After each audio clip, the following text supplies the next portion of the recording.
Siamek's here. Hey, hi everybody. Hey, it's so good to see everybody. So we are here, of course, as always. This for I was going to say this time of the week, but no, uh, Time of the other week. this time of the other week to talk about the classic science fiction allegorical whatchamacallit novel, "The Dispossessed" by Ursula Le Guin. But first, I don't think they it's allegorical. well, whatever, political, polemical, maybe. Yes, Mm, yes, I would yes. definitely say it qualifies there. But first, Dana, how are you, my friend? Yes, pretty good. Slightly fraudulent, but only slightly. That's good. Only slightly, which is a significant improvement. And I am literally caught up on all of my on-time grading except for the assignments, which were literally due today. And I'm caught up on all of the late work that was handed in through Sunday. I think anything that was handed in late this week, they have received notification that I received it, but I have not graded that yet.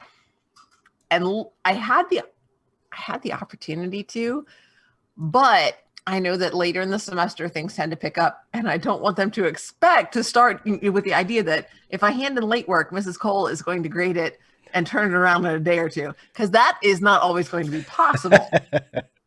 Don't So condition them to expect that, exactly, right? exactly. It's like Calvin, make sure the expectations are low.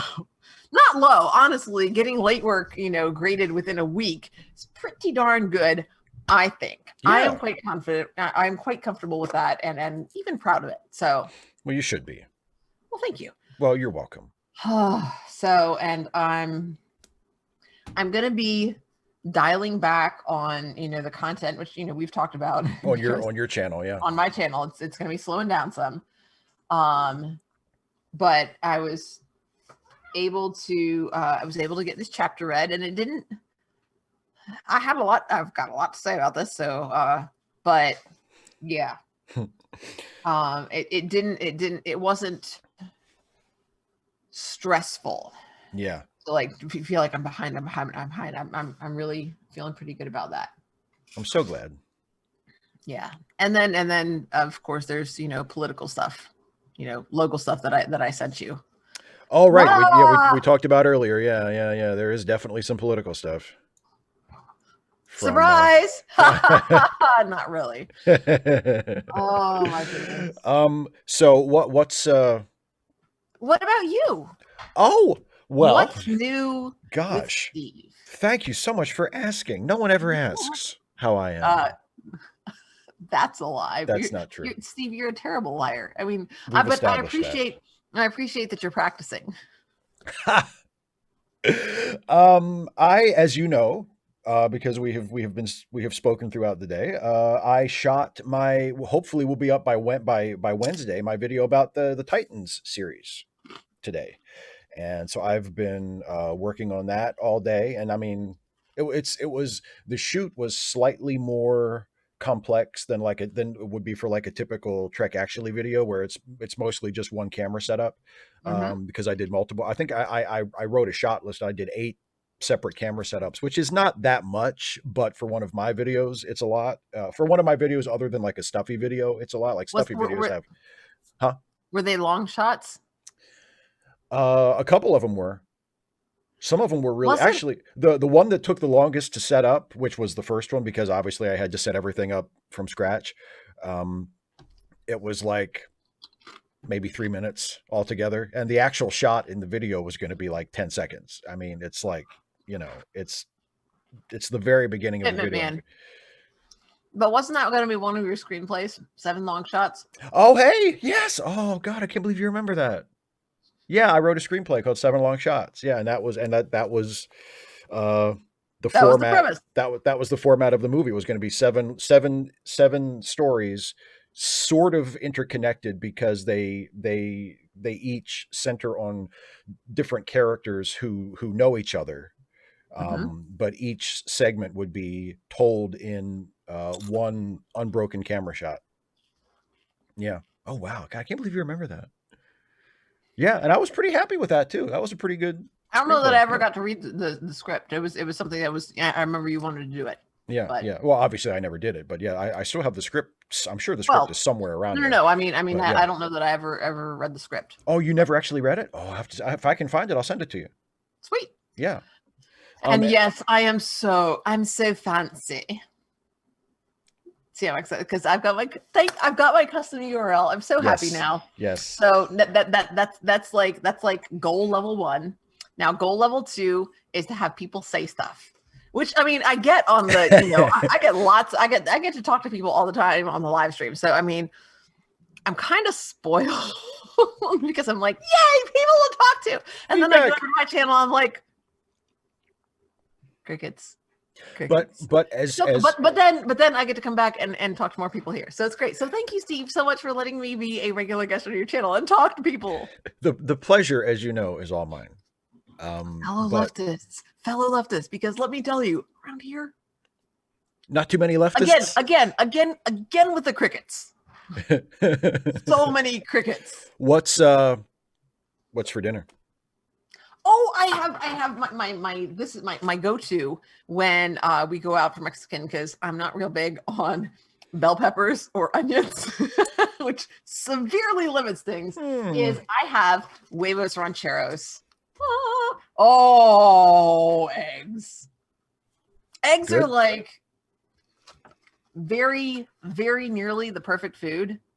And what I like about huevos rancheros is that, like, you get the soft tortillas, and so then you have, like, you can use a little bit of this and a little bit of that, and you have the Spanish rice and the yellow rice, and you have the the bean mix, and then you have the eggs with the ranchero sauce, and so you get to have a little bit of this, and you can mix the proportions, and every bite is a little bit different. And I love, they make their own salsa, fresh made, and they have their own recipe, and it's really good. Sounds I delicious. think they use a lot of cilantro, and so I do not have the genetics things. Hey, Cardinal Doomsday. I don't have the genetic thing that makes cilantro taste bad, so I like it. Good. Yeah, And that helps. I even like the onion in it. Normally, I go around the onions, but it's good. Cool. So we should I want to tell everybody. Because I need to clear my conscience, and I need to unburden my soul. Okay, because earlier today we were talking, and I made a thoughtless remark. No, it wasn't thoughtless, but that's continue. It was a thoughtless, insensitive, terribly misguided remark that when you eat on our live streams, that it is unprofessional. And But I think that's maybe not complete consensus, but I think that is the I think that's the norm, that you don't eat on camera. Yeah. But I felt bad about it. Obviously you were crushed by this. You were deeply hurt, which I regret still. And I said, how can I make it up to you? How can I make this right? And what did you say? I said, buy me tickets to Disney World. And I said, what else can I do? Because that's not what I said. I said, you should have dinner on camera with me. Yes. While we talk about the book. So I ordered a pizza, and I have it right here. It's from one of my favorite local restaurants, Cafe del Sol, and it is a vegetarian pizza. And I also got a side of fries, as you can see. Pizza and fries. That's great. Pizza and fries, baby. And it's bell peppers and mushrooms and olives, and oh, good God, it's delicious. So yes. So you've had some? I have not. Well, I've had it before. I haven't had any yet. I was waiting until we started the show so we can both eat on the air at the same time and be equally unprofessional, and then we're even. And we are doing what we can to push back against what I feel is an unreasonable and foolish stereotype. Which is what, to not eat on the air? Yeah, you shouldn't eat on the air. And what I said, because with Wednesday being pizza night for us quite often, is that you should order pizza for Wednesday. And then Trek Reluctantly can just be pizza night. When we do not Read Away, brain stop. Trek Reluctantly. Trek Reluctantly, and we can encourage our. Yeah, see, I'm like, that's not going to happen. I eat all the time. Or he can eat on air when I'm not on air. Yeah, I could do it during like Ask Away. I can just exactly. pig out while I'm answering questions. Because the truth is, I'm probably eating during Ask Away as well. I'm just not on the air. Well, we can encourage the other people who are watching along with us to get pizza as well, and it can be pizza night for everybody. It'll be pizza and Star Trek and or Firefly night. Yeah, it'll be Trek Reluctantly and pizza enthusiastically. There you go. Which I believe we considered changing the title of the series to that, but I don't think there are enough characters in the YouTube title character limit to accommodate that plus the title of whatever the episode is that night. So unfortunately, that's not going to happen. That is an infringement. That is an infringement on our creativity. I thought YouTube was supposed to be like, supportive of creators. You know what so unreasonable. You know what you should do? No, I'm not going to say that. What should I do? I'm not going to say that's mean. That's too mean. I'm not going to say that. I was going to say. Oh, come on. No, you can't have to say something. I was going to say you should call your member of Congress. But in your case, that might not be the best solution. I have called my member of Congress many things. It's weird. I've called your member of Congress many things too, which, Oh, God. Oh, my goodness. And most recently, God, I don't even remember. What was it? She said that something about... For people who don't know, who haven't heard us talk about it before, Dana's member of Congress is Marjorie Taylor Greene. No, as in the House of Representatives. Thank God. Yes. Thank God I've now got 2 Democratic senators. Yes, but you're member of the House. You're member of the House. Is Marjorie Taylor Greene. Marjorie Taylor Greene. Oh, God. Who I voted against. Of course, because you're a sensible, compassionate person. Who has recently, today she's famous for claiming a couple years ago that the California wildfires were started by a Jewish space laser. I also saw somebody was sharing a video earlier that I retweeted of her, I think 2 years ago, trying to get, she was, before she was elected to Congress, but I think she was at the Capitol. She was harassing Rashida Tlaib and Ilhan Omar, trying to get them to take their oaths of office on a Bible. Because both women being Muslim, I guess they did not swear on the Bible, because why the hell would a non-Christian swear on a Bible?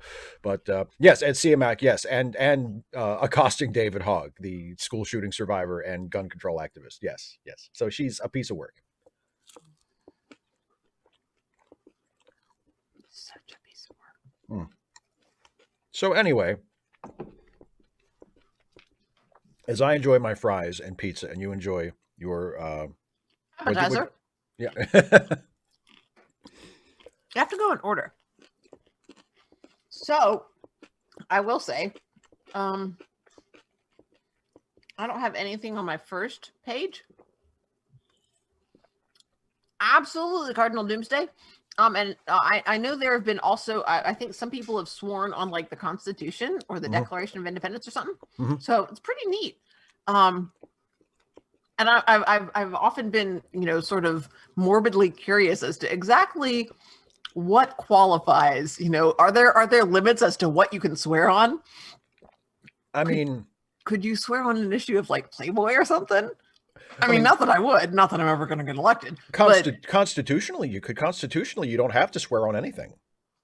Yeah, I know, but just the idea of, I mean, of course, you probably wouldn't get elected again, and you would defend like everybody.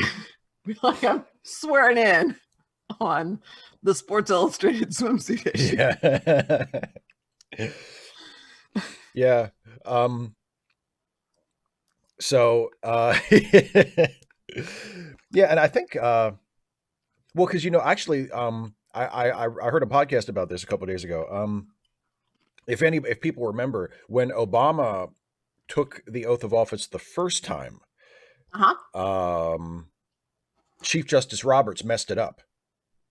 Like he transposed a couple of lines, and so I mean, he kind of just it wasn't Obama's fault, it was Roberts' fault, but Roberts kind of jumbled it up and screwed up the oath. So just to make sure that nobody tried to pull any, oh, he's not really the president because he never took the oath thing. The next day, after the public inauguration, the next day at the White House, Roberts came back and they had a redo just in front of a couple witnesses, just to be sure that it was, just in case, yeah, just to make sure he was really the president. Yeah, and for the do-over, Obama didn't swear on anything. He just raised his hand and said, he and recited the oath. So depending on how you look, depending on whether or not you consider that second one to count, Obama didn't actually take his first oath of office on a Bible or on anything. So, but anyway, so chapter 7 is what we're going to talk about tonight. Chapter 7 of the Dispossessed, and yeah, you said you didn't have any notes on the first page. So he gets okay. So a very eventful chapter. Yes. So Shevik finds a note in the pocket of his jacket. A mysterious note. Yes. The note says, if you are an anarchist, why do you work with the power system, betraying your world and the Odonian hope, or are you here to bring us that hope? Suffering from injustice and the repression, we look to the sister world, the light of freedom in the dark night. Join with us, your brothers. There was no signature, no address. And he's like, what? He knew they were here, but where? He had not met one, not seen one. He had not met a poor man yet. And I'm just like, what makes him assume that they are poor? And also, what does he think poverty means? Right. So I'm curious about that because it seems to go in a different direction. Yeah. Well, and it says also that it kind of the note kind of gets to him, not just because it is evidence that he can hold in his hand that there are Odonians on, because in an earlier chapter he asked about it, and one of his colleagues or sort of quasi handlers from the university, they kind of just brushed it off and said, we don't really have those here, we don't really. They all went to the moon. They all went to the moon. We don't really have anarchists, Odonians, here anymore. And now, obviously, that is not true. There are at least some. And also, we've seen Shevik struggle with, his own, how he fits into this Erasti society, and whether or not he doesn't, or he doesn't. The degree to which he feels he has betrayed his ideals or departed from the way of his world in order to fit in on this world. So yeah, it gives him a little bit of like a knife in the gut, and also it's a mystery. It's like, who sent him this note? Where did it come from? How did they put a note in his pocket without him realizing it? So yeah. It says he had accepted shelter like a proprietarian, which was really interesting because, like, they get to accept shelter on Anaris. My note says it's not proprietarian to be sheltered. I wondered about that too. What exactly he was getting at? Because do people on Anaris, if you offer someone a room who needs a place to stay on Anaris, is that proprietarian? It doesn't seem like that's the way it works. That doesn't jive. I think mostly it's his guilt. That. And we see that throughout the chapter. I mean, there's been some resentment before about how lush and how much Earth has, especially in comparison to Nars, the moon. It's like a rock. There's not that much there, yeah. Yeah. Well, Lisa, he's just recently gone to the shopping district, and it seriously stressed him out, like in the last chapter. And he goes there again today. He goes there again in this chapter. But they've kept him away from any really poor people. The closest thing, and we see that in well, it's right here on the page. He starts talking to this guy who's like his footman, essentially. Right. His valet. And he says that, bless his heart, he says, I'd like to talk with you. And oh yeah, and then I also circled the word a little bit later. They're talking about the dialect, and I noticed that this is Aio, right? Yeah, Aio, yeah. And then they speak Eotic. Right. But the dialect is Neotic. Neoti, yeah. And they are the Neoti. Yeah. So it's interesting to see how she builds that. And then so he said the shift of sound values was consistent once you caught it, but I've never seen this word before or heard it. Apocapatience. Yeah, I don't think I had ever seen that word before either. I'm like, whoa. I'm just like, oh. Show off. Wow. That's a big show off. So yeah, the interesting use of crafting of what the language is and how they differentiate themselves. Mm-hmm. And also thinking in terms of like the difference between Ebonics and African American Vernacular English and Standard English, and discussion of what we call different dialects, or not even just different styles, and when a style becomes a dialect and things like that. It was interesting to think about. Yeah. And so he's like, I want to learn about what you are like and what it's like to be you. And E4 is like, did you watch any of Downton Abbey? No. It reminds me very much of when the new heir, who is a lawyer, I think he's a solicitor, not a barrister, but I don't really, it's been a long time. And so he's got a valet, and he's like, I can button my own damn cuffs. And the valet is just like, and he's like, he realizes that he said that you don't, what you do doesn't matter. I mean, it's a significant insult. And this is somebody who, because of where their status is, this is somebody who's really good at what he does. Right. He's not just, a houseboy. And to have that denigrated is, well,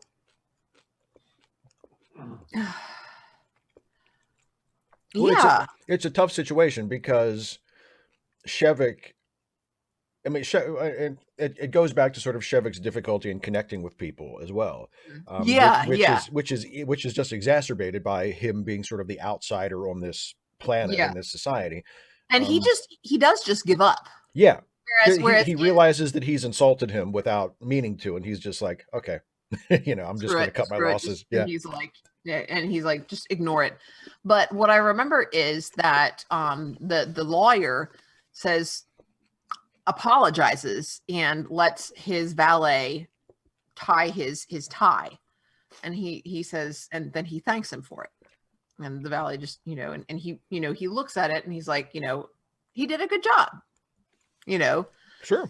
And it's very much like having a personal assistant. So, I mean, I've talked about, just there's so much as a teacher that you just carry it with you in your head. Like, you have to do this, and you have to do this, and you have to do this, and you have to do this, and there's also this, and there's also this, and there's also this. Yeah. And I have lists.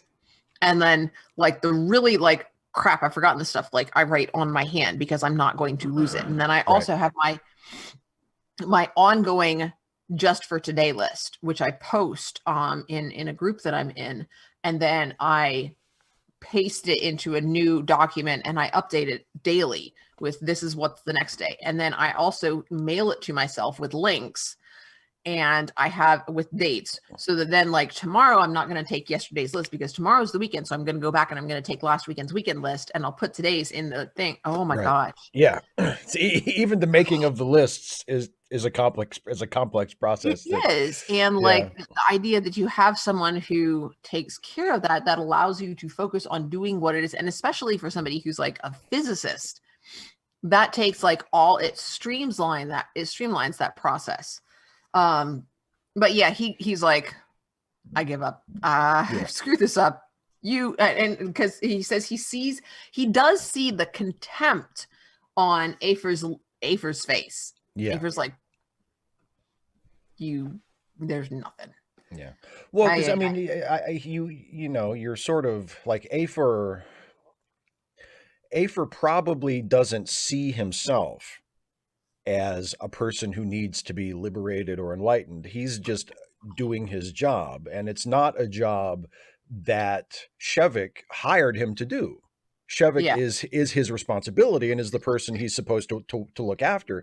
But Shevik isn't really, I mean, his employer. And so like, it's almost like he's babysitting. Yeah. And Afer kindly is probably just like, dude, you're a nice guy. Just let me do my job. You know, like, I'm here to do a job. I'm okay. You don't need to worry about me. Just let me take care of you. Like, that's what they sent me here to do. Just let me watch out for you and help you get dressed and bring you your food. And let's just, you know, and there's, I think Shevik, that's at the end there when Shevik is kind of just like, yeah, you're right. You know, this isn't going to work. You know, whatever I'm trying to make happen here isn't going to happen. It ain't happening. And then the Shevik thinks about Eni, the kid, and later on, I mean, so Shevik really makes an impression on that's Oye's kid, right? Oh yeah. And I had a couple of notes on that. You know, words. Eni couldn't find words for the fascination, the reason that he had such a connection with that he was so enamored of Shevik. And it says only words that held an echo of that fascination. The word voyager, the word exile. And I added in the word alien, but then I crossed it out because alien is one who does not belong. But both voyager, the word exile means one who no longer belongs in their original home. Right. Which is true of Shevik, even though it's interesting that Eni thinks that. But the word voyager, it's interesting that she chose that instead of traveler. Because they mean effectively, they should be perfect synonyms. Well, maybe it depends. I mean, I think Voyager has a more sort of like I know, well, like there's more of an epic quality to it. If you say like, oh, you know, so and so is traveling, that's, you know, that could mean they're just going out of town for a couple of days. But Voyager implies adventure. Yeah, exactly. You know, and going somewhere unknown. Exactly. Whereas traveling is more broad, and that makes sense. And I circled Voyager and I wrote Moana because that's when she has her vision. That's the word she uses. Exactly. I see. Yeah, Jalorm says. I think it's the other way around. Like explorers, we're going somewhere we don't know where it is. You know what I mean? I think there's more of a sense of the unknown with voyage. See, Pedro, that's really interesting because that's one of my challenges with Portuguese is that that I don't understand the nuances in synonyms, and I do in English. And I'm you know, especially as somebody who's a teacher of English, I'm very precise with my language. I'm like, I want this word, not this word that's very similar to it. This is the one that I want. I can't do that in Portuguese. So it's really interesting and kind of reassuring to hear somebody, especially a Portuguese speaker, say the exact same thing about English. So that's really neat. Yeah, very much like explore, but more with traveling in the hope of finding something. And, you know, we see a little bit later in the chapter, we see Shevik have a little bit of that sort of problem as well when he's sort of being sarcastic to Vea. And there's a note about how like he can't, he's worried that he hasn't quite gotten his point across because he's not yet able to speak Eotic with Yeah. the kind of subtlety that, you know, you would need to be sort of ironic in the way that he's trying to be. But yeah, so he's been going with Oye's family, going over to their place for dinner a lot, and sort of bonding with their kids, and forming a friendship with Oye, even though they're not like, there's still sort of some tension between them, and Mhm. they have like political disagreements. But it also, we're also told through the narration that, you know, Oye does really like and respect Shevik despite their sort of adversarial views. Um, and even admires him as an incredibly gifted scientist. And it snows, and Shevik has never seen more than sort of a dusting of snow on Anarish, so he is absolutely totally Woohoo! taken. Yeah, he's like a dog running out and playing in the snow for the first time, right? He's just and uh there's a They great, built a fort. yeah, absolutely. And Did there's you did you did you build snow forts? yeah, of course. If there was enough snow, yeah, of course, we always tried to build snow So forts. Yeah, so so how do you build it? How did you? Um um, pile it up and dig. yeah, so okay, so you pile it up and then dig out the inside. Yeah, yeah. I thought we found that was the easiest way. Yeah. One of the other things that we would use, we would have ice cream, those gallon buckets. Mm-hmm. Those made great brick builders. Oh yeah, like a sandcastle. Yeah, totally. Yeah, Yeah, and then totally. you could but yeah, building it out. And I mean, sometimes when it got cold, I mean, you could make a big one and it would last for like a week and a Oh, half. and you know what was really awesome is if it snowed and then either it rained or it melted a little and then refroze, so the snow had like a layer of ice on top of it. Mhm. Oh, that was the best. I have Because literally there were times I remember at least once we slept in our igloo. oh, that's cool. I never did that. Yeah. That's Yeah. cool. What's this? What's this? There's something in the air. Yeah. There is really just something magical about snow. Well, Now, when you're a kid, or when you're not sick of it. no. There is also, I will say, I live in the perfect place for snow because you get snow, especially as a teacher, especially as a teacher or a student, because there is snow. Pedro, you just need to come up to North Georgia, Chattanooga, Tennessee. I'm telling you. So there is snow, but the thing is, there's not snow often enough, or I mean, by the time it's like 9 or 10 a.m., it's gone. It melts. And That's so the there's best way not to have snow. well, there's not any need for infrastructure, minimal infrastructure. And so there isn't. And so if it snows or it rains and freezes overnight, the roads are icy in the morning when the buses run. So everybody gets a day off school. Everybody gets a day.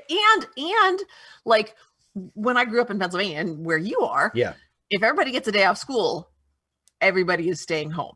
You're staying home because you not always it's so bad that you can't open your door, but there have been times when it's been so bad that you are in your house because you can't open the doors. Oh yeah. Yeah. If you open the door, it's like there's like 2 feet of snow in front of you. And it's like, oh boy, I ain't going anywhere.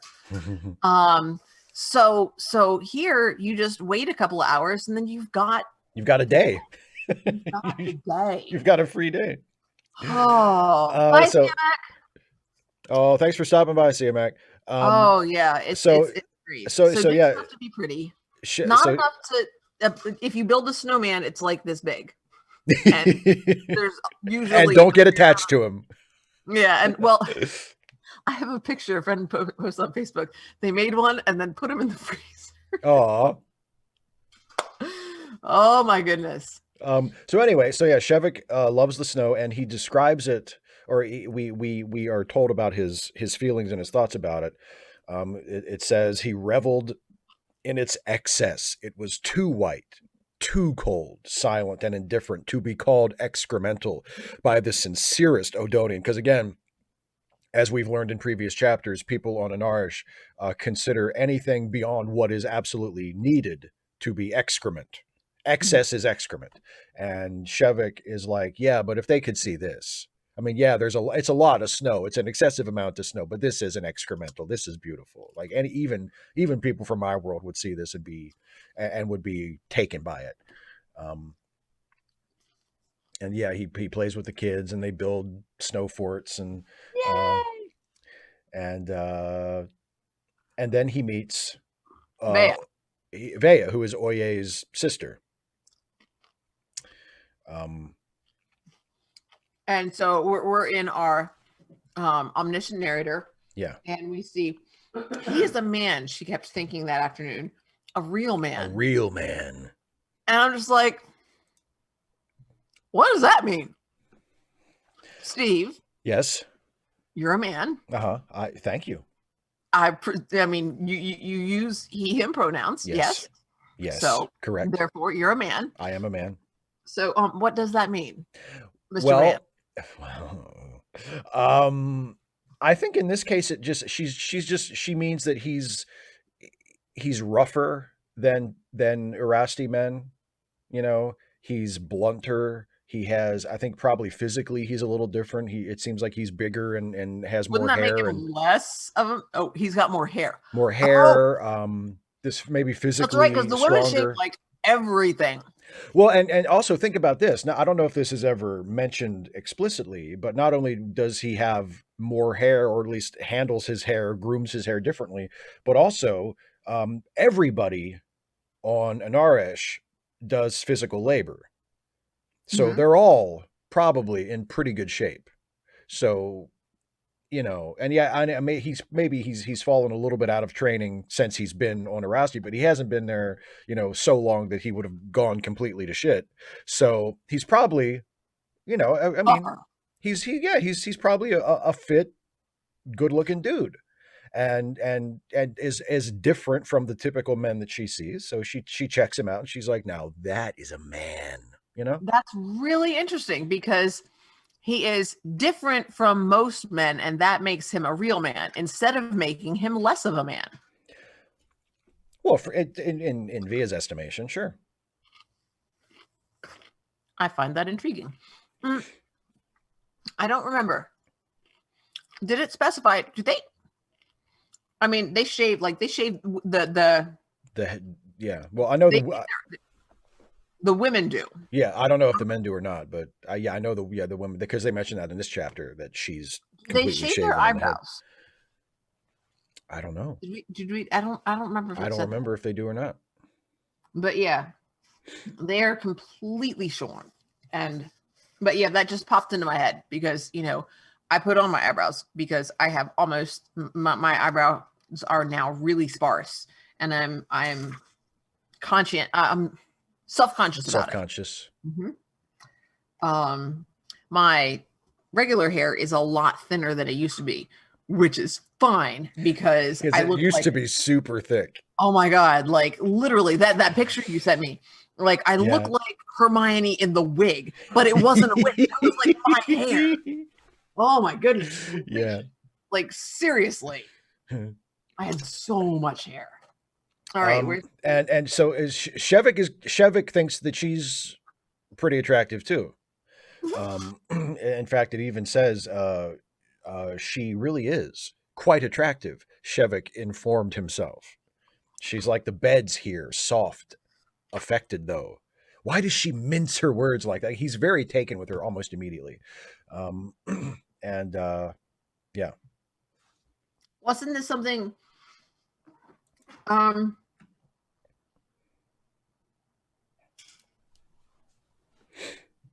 wasn't there something like she reminded him of the table at some point?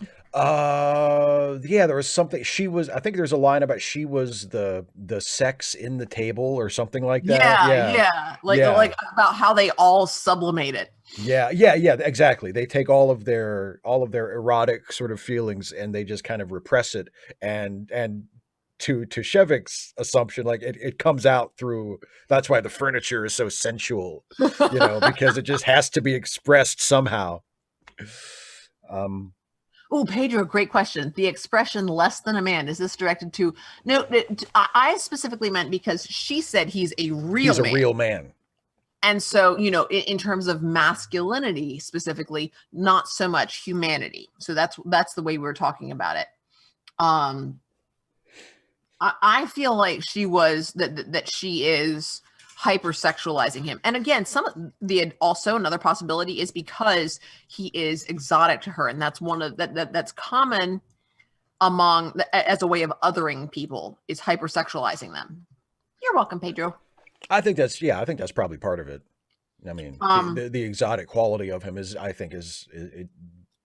certainly. And then the name thing, which was so cool, and just their different perspectives on it. You're making faces. Oh yeah, their names are, well, because what happens is Vea is leaving the party, and Oye says, "Hey, Shevik, why don't you walk her to the train station?" So they're walking to the train station and just having chit chat and whatever. And she's asking him questions about what life is like on Anarish. And and she brings up the fact that we are also, as the reader, hearing for the first time that that people on Anarish get their names from a computer. And one of the benefits of that is that everybody on the planet has a unique name. Because she says that's terribly impersonal, and his response, is that what can be more personal? You are the only one with that name. Yeah. During your lifetime, you are the only one who will have that name. Yeah. And then I guess when you die, your name goes back into the hopper and somebody else gets it at some later point. Yeah. Yeah. And it's really interesting because they both, and I was talking about my students with this today I was talking to my students about this today, because one of the questions from Whatever Wednesday, which I answer on Friday, was what made you want to be a teacher? And I said, as far as long as I can remember. And I said, I think what happened was when I realized that different people thought different things, I wanted to explore that. I love exploring ideas and finding out why different people who experience the same thing experience it differently. And of course, it's because of their prior experiences, making them who they are, making us different people. And that's what we're seeing here. They're coming at this same idea that, on in Chevik's home, they get their names from the computer. And she's like, that's very impersonal. And he's like, no, that's very personal. And here, and but she's talking about names being a gift that like a parent gives to a from child, another person. Yeah. And that's just, it's just a different way of thinking about it. And and also this also ties into me getting my my custom URL. Yeah. I couldn't have Dana Cole because there's already a Dana Cole. That's right. And she is a photographer, and she's really good at it too. So I was like, okay, thank God it's not someone who's terrible. It's not someone with just a terrible channel. Yeah, I mean, she's pretty nice. So anyway, I left her a comment on one of her videos, and she commented back, so she seems pretty cool. And I was like, okay, it's very gratifying. And of course, I think I've told you, I'm just absolutely delighted that Queen Latifah's given name is actually Dana, and I'm just like, it's just sharing a name with someone can be a really either great or painful experience. So, and there aren't that many Danas, so it makes I feel like it makes more of an impact. Presumably more Steves than I know Danas. Probably, yeah, or at least I know of more. I don't actually personally, I don't know that many, but in terms of people that I am aware of existing with that name, I would think it's fair to say Steve is a more common name than Dana. Not that Dana is a rare name or anything, but it's not as common. Yeah. Well, and Steve is a gendered name, whereas Dana is less gendered. When I was in high school or college, my younger brothers had a close friend whose name was Dana, and that was a dude. And so when he came over, like if he was having dinner with us, it was a little on the weird side. Which Dana do you mean? Who we were talking to. Ellen points out that names are often chosen to be meaningful, chosen deliberately. And a name from a computer can have no other meaning than it is you. Yeah. It doesn't have any, associated meaning. And some people might find that, having less meaning. Right. Right. Yeah, But yeah, and but that's why Shevik says that it's more personal because the only meaning the is that only it's your meaning name. is it's me. Yeah. And that's just, yeah. Oh, well, Pedro, I'm so glad that you haven't been assassinated. So, but yeah, Wow.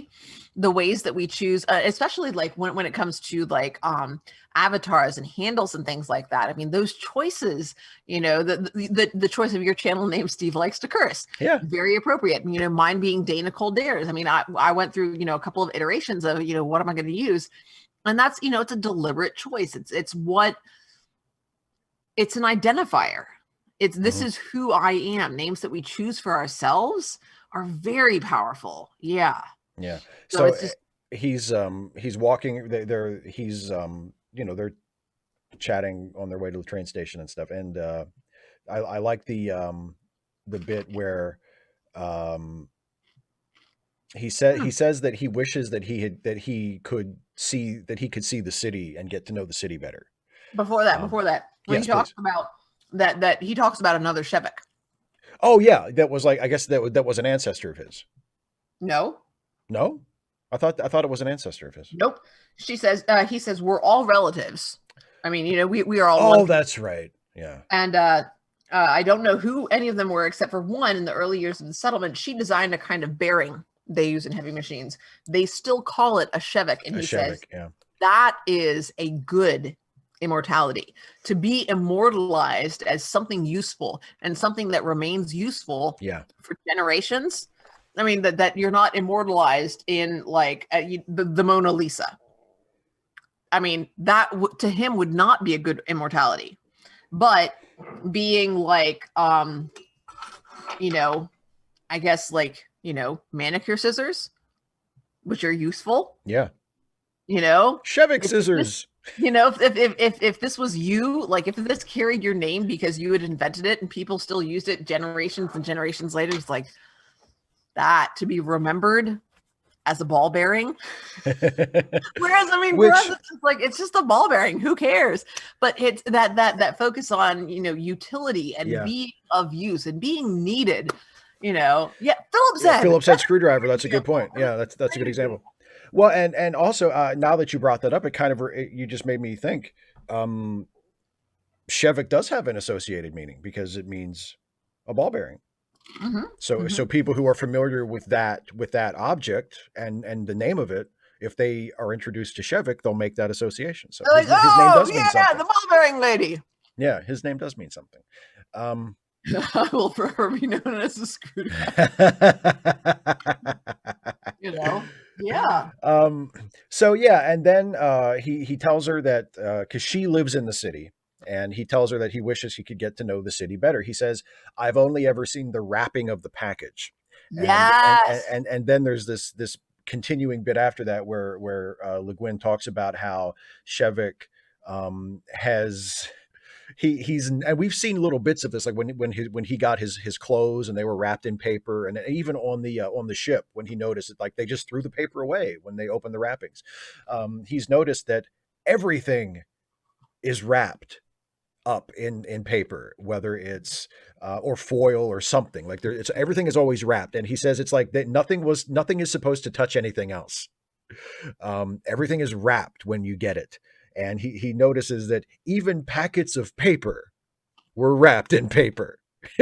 Like, why is everything wrapped? He's because again, that's not utilitarian on an Arish. If you don't need to wrap something for some practical reason, you're not going to waste the materials Mm-hmm. to wrap it in something.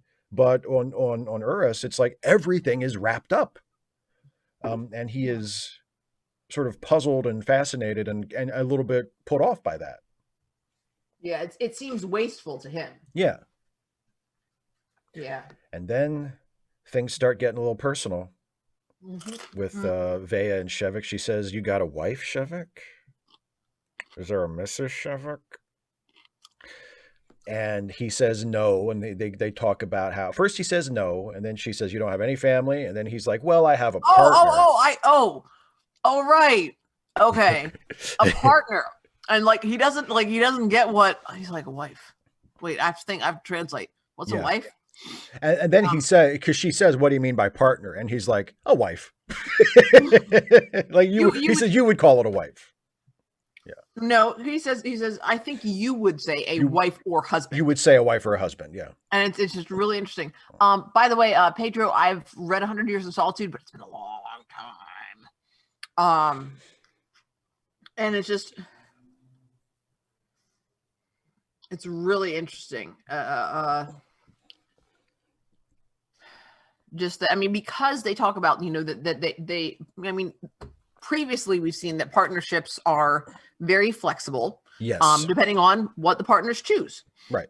But then when Tok'ver had talked about him, like they wanted a partnership that would be fairly enduring. Mm-hmm. Intent can, change, but that was, their intent was lifetime partnership. Yeah. And just that it's not gendered. And I mean, the word partner carries an additional connotation beyond just the person of, a different gender with whom I spend the majority of my living time. Yeah. No, it's yeah.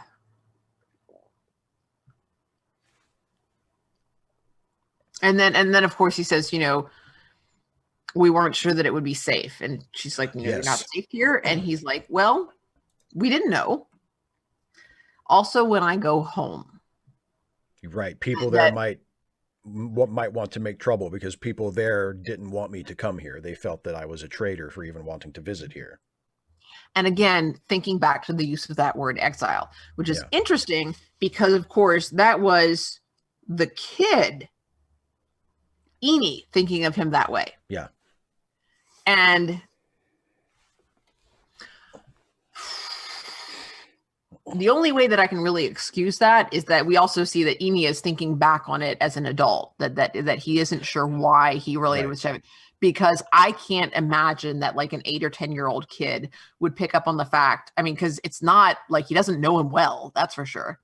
And that Shevik, I mean, obviously Bea doesn't, and she's much more socially aware than Eni.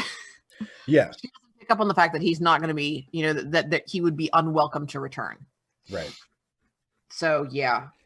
Yeah. So he puts her on her train car and he notices how luxurious the train car is. And she's like, hey, next time. There was something interesting. The train pulls in. She asks if you'll be in actual danger. And he says, I don't know. And he's smiling. I don't know why he was smiling there. I don't understand that choice. Well, maybe he's just trying to put her at ease. I don't know. Maybe it's like, I don't know. I guess. But that was interesting. Because especially, or he's trying to put her at ease because he immediately changes the subject.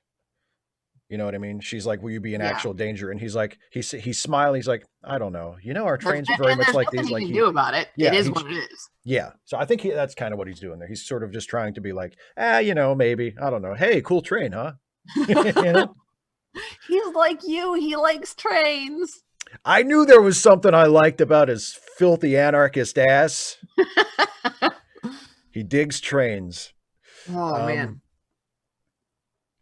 But so she says next time you're in the city, you should call me and you can come to a party or we'll hang out or whatever. Like she really wants to see him again. And he's like, yeah, totally. And she gets on the train and leaves. And he this was interesting. Yes. She says, when you're next to Neo, will you call me? Promise. And he says, I promise. Like just the way that she talks, she's flirting with him. Oh, totally. Not. And the thing is that what you get is she's not flirting with him. She's flirting. Like she's used to being the beautiful one. Yeah. The alluring one. Do let's meet again and talk about it then. When you're next to Neo, will you call me? Promise. And she makes a promise. And he's like, okay, I promise. And she's like, good. I know you don't break promises. I don't know anything about you yet except that. I can see that. And I underlined that and wrote, first of all, no, she can't. No, she's just being flirty. Yeah, she's Exactly. just being He's like, flirty. I know you wouldn't break a promise. Yeah, I can tell. I can tell I about can tell. people. I Yeah. know. I'm just like, oh, honey. Oh, honey. Oh, boy. So, So yeah, he puts her on the train. She leaves, and he sees a headline in a newspaper about a revolution in another country, in and Benbili, Billy. which is a country that has been that is under an authoritarian dictatorship, and there has been a revolution in the country. Where the people have tried to overthrow the authoritarian government, and this is very thrilling to Shevik. He's really Woohoo! He's he's like, really it's them. It's them. yeah, he's supportive of the people. He's like, this is great. There's an oppressive government. The people there are trying to throw off the shackles. This is awesome. Um, but It's a really good way to manipulate someone into being more like what you're trying to see in them. Yeah, I think she is manipulative, even when it's not deliberate. It's just like that she has been doing this. It's become a part of her. She's been it's habituated. yeah, it's just You it's know, just the way she interacts with has, people. Yeah, yeah. She and it's become a part of her identity because it's an action she's chosen. The whole idea that be careful about your thoughts become your words become your actions become your character, and your character becomes your destiny. It's just that sort of thing along those lines. So yeah, Ben yeah, Billy. yeah. Um, And so Shevik is thrilled about the prospect of a revolution in this and country intrigued. and intrigued, absolutely. But he also notices that the country that he is currently in, IEO, is supporting the government of Benbili, the government that the revolutionaries are opposed to. So and that I think there's that his the IEO is sending reinforcements to the government in The radio, Benbili. the radio. Yeah. He had seldom turned it on after finding that its basic function was advertising things for sale. Its reports and those of the official telefax in the public rooms were brief and dry. I circled that and put no music. I mean, why do you the radio? When you think of radio, you think of what? Music. Yeah, music. But interestingly, not stories. And that took me No. off on a bit of a rabbit trail because I got to thinking songs are shorter than stories. And they're also easier to enter into as an audience member midway. If you come in the middle of a story, you're confused. If you come in the middle of the song, it's like you're just bopping along. Right. If you miss the beginning of the song, it's not a big deal, even if you don't know it. But if you miss the beginning of the story and you don't know it, you're like, the heck is going on? And so, but remember, like things like people used to gather around the radio for like radio serials. Oh, absolutely. And that doesn't happen. That doesn't happen anymore. And so what I think happened, radio became more browsery or more browsy, like, just sort of flipping stations when as cars with radios became common. I think that's what changed things. Right, because you're listening on the way to something else. You're not Right. the Well, radio you're is not just on the way to there. something else, but also there's not like a particular time that you are going to be in the car going Right. from here to there for this amount of time at this time. So, it's difficult to, whereas, I mean, because and also because using the car requires your eyes, it does require your ears, but it requires your eyes much more. So television didn't go through the same process because television isn't something that you can do while you're driving, but music is. And so it was just really interesting that television has become our storytelling medium rather than just the dialogue that then radio plays. Yeah. Yeah. So and it's interesting, gentlemen. I think you're right. Public radio much more often is. And it's interesting that commercial radio tends to be music driven with some programs that have they'll have like certain times of the hour you'll get like news, weather, traffic things. They'll do blips. But yeah. Yeah, but even most of the more sort of narrative driven shows on public radio, like This American Life, is probably the most Mm-hmm. famous version. It's nonfiction. You know what I mean? They're Yeah. like there really aren't any There are really, very few. really, really popular like Mhm. fictional. I mean, there are fiction podcasts, but in terms Mhm. of like, which is sort of the same thing. Though we consume them very similarly now, but in terms of like over the air radio that you would listen to in the car on the way to whatever, AM Yeah, but FM that's not, radio, there and isn't also that's really. not broadcast. Podcast is something that you can do whenever. Right, and you can pause it and you can come back to Mhm. it, and yeah, Mhm. yeah, And I think that's changed it as well. yeah, That's gotten, narrative audio has kind of, and also like audiobooks and yeah, things that you can, that you can start and stop at your leisure rather than this is what's playing at this time. yeah, So it was really interesting. And yeah. then we get to the discussion um with OEA Yes, that you were that we were talking about earlier, and I was like, we can't talk about this now. We have to save it for the show. Gotta save it for the show. We need some material. yes. Not that we're short on material for this chapter No, though. we're definitely, 'cause, yeah, like I said, this is a very eventful chapter. So yeah, Uh, he Shevik he's very excited and very engaged about the revolution in Benbili, but he doesn't feel like he can talk about it with anybody because all the people that he knows are against the revolution. They support the government of Benbili, and there's where is it there there was hope. There was still hope. yeah, he says there was The still three hope. dots. Yeah. Um, And also, have you eaten more than one slice of that pizza? two slices. Two slices. Two Okay. slices and Okay. my fries, so I'm good. And your I'll rice. I'll have some more when we're off the air because I don't Okay. want to leave. I'd have to go into the kitchen to get more. Oh, okay. Okay. Fair So enough. I don't I want just to. I have like I have I don't want to leave you all by yourself oh, to I could take. deal with the Let me live tell you. chat. Let me tell you. I could just and Oh, then this. I know. Oh, I know. Think about it. Believe me. I was kidding. You could take this whole thing over in a heartbeat, and Blah blah you blah would blah do blah blah great. blah blah. But yeah, okay. So he's talking with Oye about it, and Oye says, or Oye thinks, and we're told this through the narration.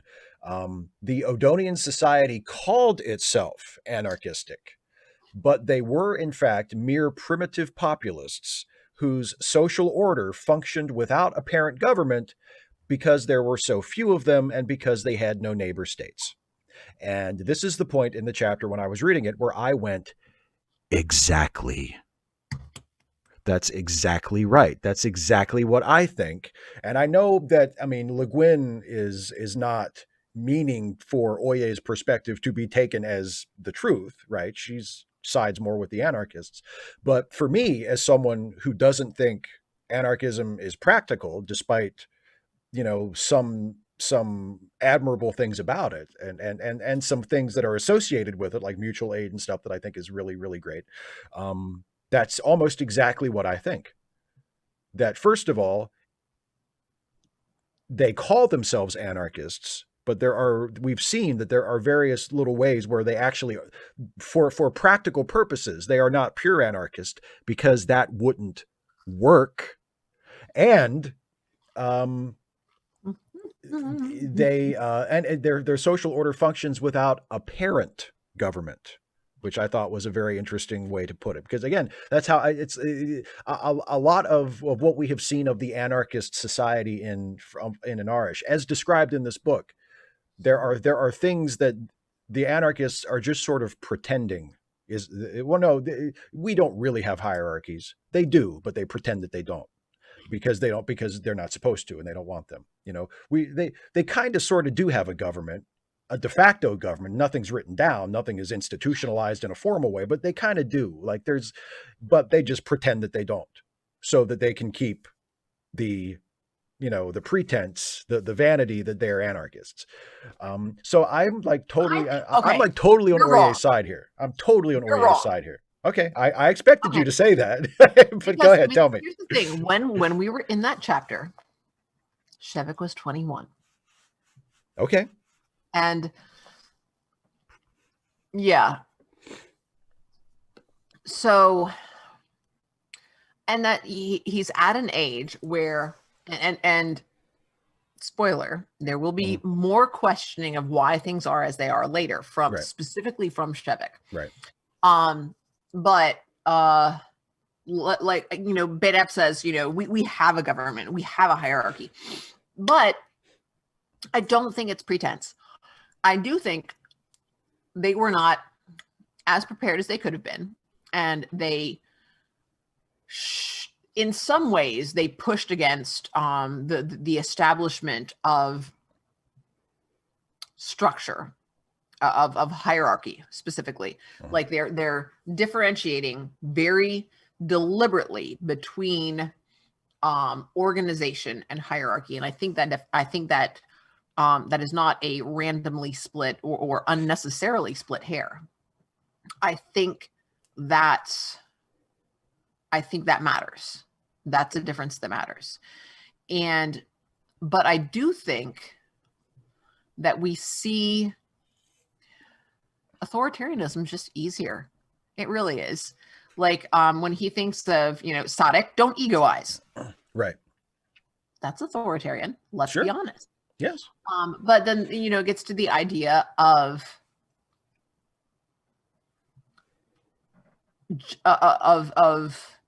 reasonable hierarchy. And unfortunately, CMAX left, but I was talking with him about, he had an example of someone coming into the ER and there being two doctors who made different calls, and the hospital went with the doctor, the more experienced doctor. I said, that would, you know, I don't think that goes against the principles of anarchy, because the expertise is considered justifiable hierarchy. Like, you should listen to the doctor with the more experience. Right. The doctor with more experience should also listen to why you think this other strategy would be better, and then say, no, here's why you're wrong. And you know, so there should be, sometimes there's time for discussion, sometimes there's not. Sometimes the doctor who has more experience say, I have more experience, this is what we're going to do. And the doctor with less experience, it seems reasonable, would respect that. And that's what, you know, that's what anarchism proposes, that there is, that you know, someone with more experience, someone with more skill, someone with you know, a greater expertise in a certain area should be listened to by those who don't know as much. That's, you know, that's reasonable and rational. That is not that's not necessarily a power struggle. Now, as an individual, you know, one person who has expertise can use that, as we saw with dude, the publisher dude back on. Oh yeah. Oh, I can't think of his name, but yes, I know. Yeah, the guy, Shivik's. Yeah, that was kind of mentor. Yeah. The guy who gets in the way of him publishing. Yeah. So I mean, but he's one dude, and other people let it happen because they don't want to do something against it, and that's part of the problem. Sabol. Yeah, thanks, Geek. Sabol. Yeah. Thank you. Yes. And so, yeah, I think there is, it's, you know, letting somebody else take responsibility for the decision making, and then you don't have to. It's, you know, it's one less thing you have to do, because there's so much you have to do. you know? Yeah, sure. So I can understand that, but at the same time, I think there's more to it than that. I don't think they have a de facto government.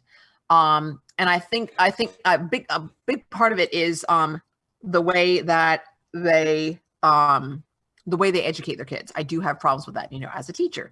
You know, they're very they are, not that they're very authoritarian, but that they're not as diligent as they should be in being patient with children and supporting the idea of listening to understand and questioning and you know, nurturing. We don't see a lot of that, and some of that also is based on the harshness of their environment. Look, the very utilitarianness of it leads them then to lean on authority when it's easier, because everything else is hard. everything else is difficult. Yeah. So it becomes even more tempting. Yeah. So And you know, someone in the chat pointed out that like we've mentioned this a couple times as well. The subtitle of the novel is An Ambiguous Utopia. which is what makes it so great to talk Yeah, about. and one of the things that I appreciate about it as someone who is very much not an anarchist is that it shows us the complexities of it, and it shows us that it is not an ideal society, that it works, and the people there seem to really be in favor of it, you know, but that it's not an ideal, it's not paradise, and also that sometimes the people on Uras who criticize it, like you know what we've been talking about just now with Oye, um, it sounds very, very sensible to me. Yeah, You know, yeah. and he's not immediately, yeah, and he's not made to look like a fool so that the author can say, ah, see, you know, what a dummy. anarchism is obviously the right way. You know, it's more complex than that, and I appreciate that, and it keeps it from feeling didactic. And it's also, more fun to talk about. it's a lot more fun to talk about. And you know, as we talk about, as I know you've said this to your students before, and we've talked about it in private a lot. When an author makes a choice, that choice it means something. And Le Guin, when she made up all of this, could very easily have created Anarish as a completely independent, self-sustaining, freestanding society. But Anarish exists, and I think at least it's implied that it's only able to exist and allowed to exist because it has a trade relationship with Urus. And so some of the Anaresti have problems with some that. of the Anaresti have big problems with that, but also, I mean, in a sense, this utopian or this anarchistic paradise, not paradise, but you know, this ideal society that quasi utopia that Shevik is so proud of, and that they all seem very proud of, exists because the dreaded evil propertarians tolerate its existence. And that's really it. If the Urasti decide, okay, you know what, there's too much good shit there, we're taking over the moon. That's it. Goodbye, Odonian society. You know, so I think that's another really good point of Oye's, which is, you know, your society has been allowed to exist and to grow and to prosper, not prosper, but to be strong and independent for so long, because they don't have neighbors. Yeah, their closest neighbor is on the other planet, and they seem happy to allow them to do whatever they want as long as they get their minerals. Panda 3 Style asks if it's too late to first time read through and try and catch up. You can kind of see we're about halfway through the book, and we've been doing this for what, 2 months now? Yeah, so because we do a chapter every other week. So a chapter every other week. So you should, I mean, please don't, I mean, you're welcome to just sort of ask questions in the chat and know absolutely nothing. You don't have to, but you know, if you want to, we would be delighted. And you know, it also depends on what else you have going on in your life. God, the world is so crazy right now. Please don't overstress yourself for this. Really. But we would love to have you, you know, contribute as well. And suddenly Steve makes the great point that some of the Urasti have problems with the relationship as well. Oh, sure. I love that not only is no character like just one thing, but the people groups as well are full of, you know, individuals, and they're not like all like this. I was thinking earlier when you were talking about the language and sort of, you know, that we see that there are, you know, there's a different dialect for people that live, like there's Eotic and Neotic, you know, and just when you said just now about the different groups aren't essentialist, aren't homogenous, and it's like the opposite of Star Trek. You know what I mean? Because like as much as Star Wars, I mean, so much science fiction, and that's why that's why Le Guin is like so revered. You know? Yeah.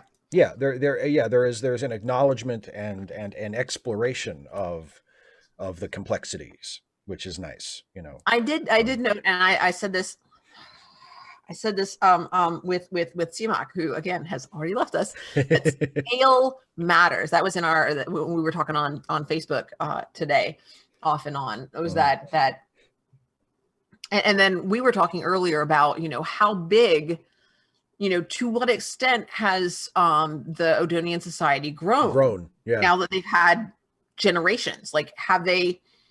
Obviously, they haven't overpopulated. Well, maybe they have overpopulated their world. It doesn't seem capable of sustaining a whole lot of population. I think if they reach like a maximum sustainable population, they'll know it pretty quick.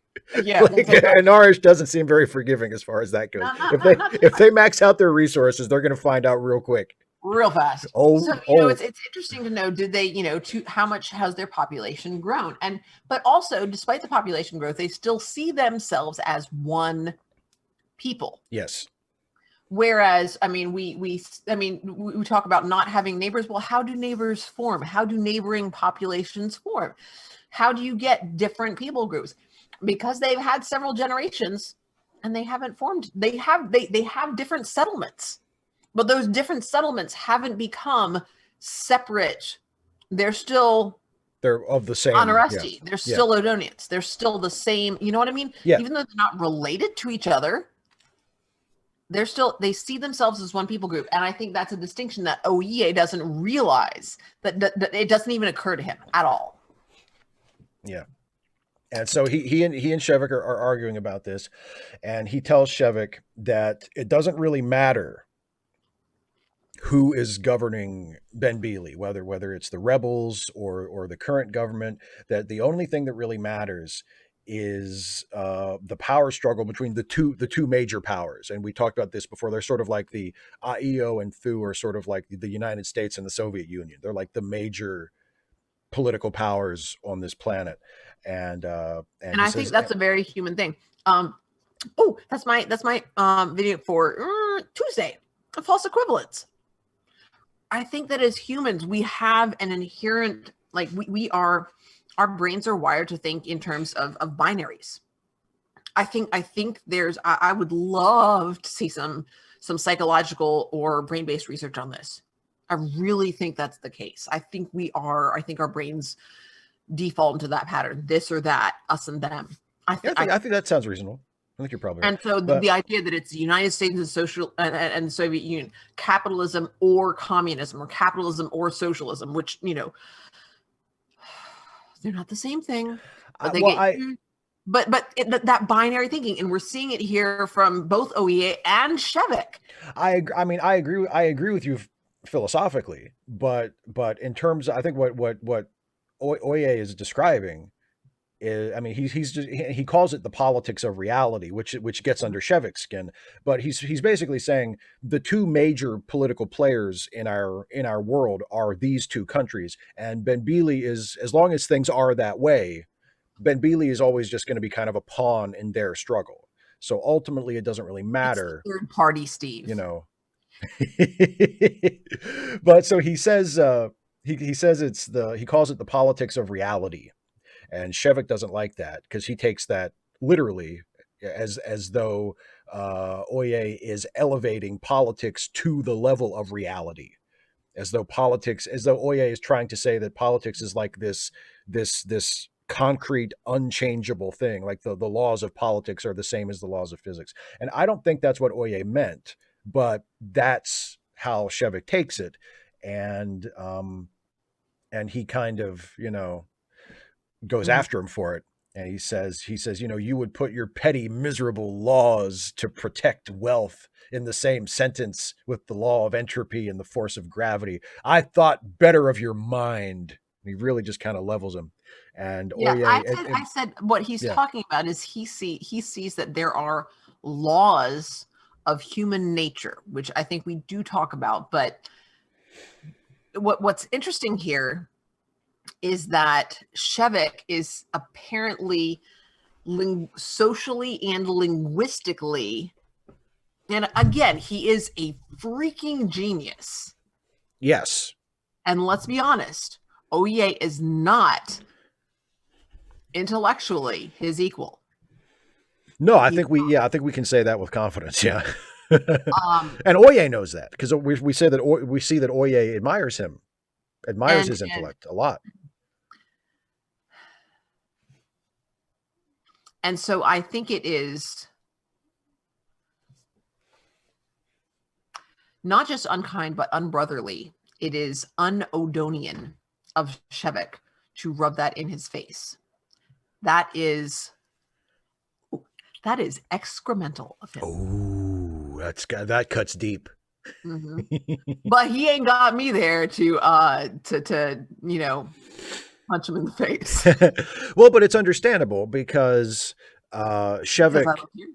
Well, it's understandable that Shevik would respond that way, even though, I mean, as we've been talking, like I'm totally on Oye's side in this argument, but we've seen that Shevik is kind of starting to lose a little bit of patience with the society, with IEO and with Arasti society in general. Like he's kind of, the bloom is sort of off the rose, and he's, especially with the situation where there's a revolution in Bimbili and he really wants to talk about it with people, and there's nobody he can talk about with it or talk with about it.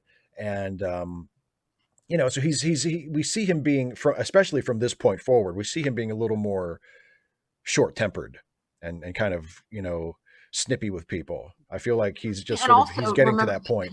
he's struggling with his theory. He doesn't actually. Yes, I that's think another that's in there as well. this is a very, like I say, this is a very eventful chapter. We learned that I think the way he puts it is because he's to recap, he's trying to formulate a unifying theory in this world. There are two sort of dominant scientific theories. There's sequentialism and there's simultaneity. And so it's sort of analogous to, like, in our physics, it would be like quantum mechanics and like Einsteinian relativity. And how do we, and they seem to describe the world in contradictory ways, but a lot of people think, and it's been sort of the great, sort of holy grail of science for the last over the last century, to find a unifying theory under which both systems would make sense and would apply. But And that's it comes. We're way ahead. I yeah. have notes on this, but it's not about science. I'm like, there are parallels in philosophy anyway. But I'm not there yet. Oh yeah, no, you're right. Yeah, it's yeah, especially when Shevik starts talking about it at the party when we get there. But that's what Shevik is trying to do. He's trying to formulate a unified theory that would tie both of these separate contradictory systems together and make them work in a single framework. And that's that.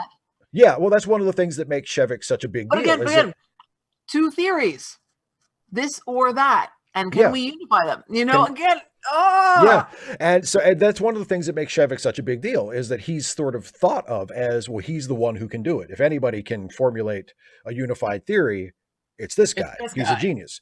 Yeah, and what we find out is, in this chapter, Shevik tells us, or we learn through the omniscient narrator, that Shevik believes that he could solve this problem tomorrow, or he could never solve it.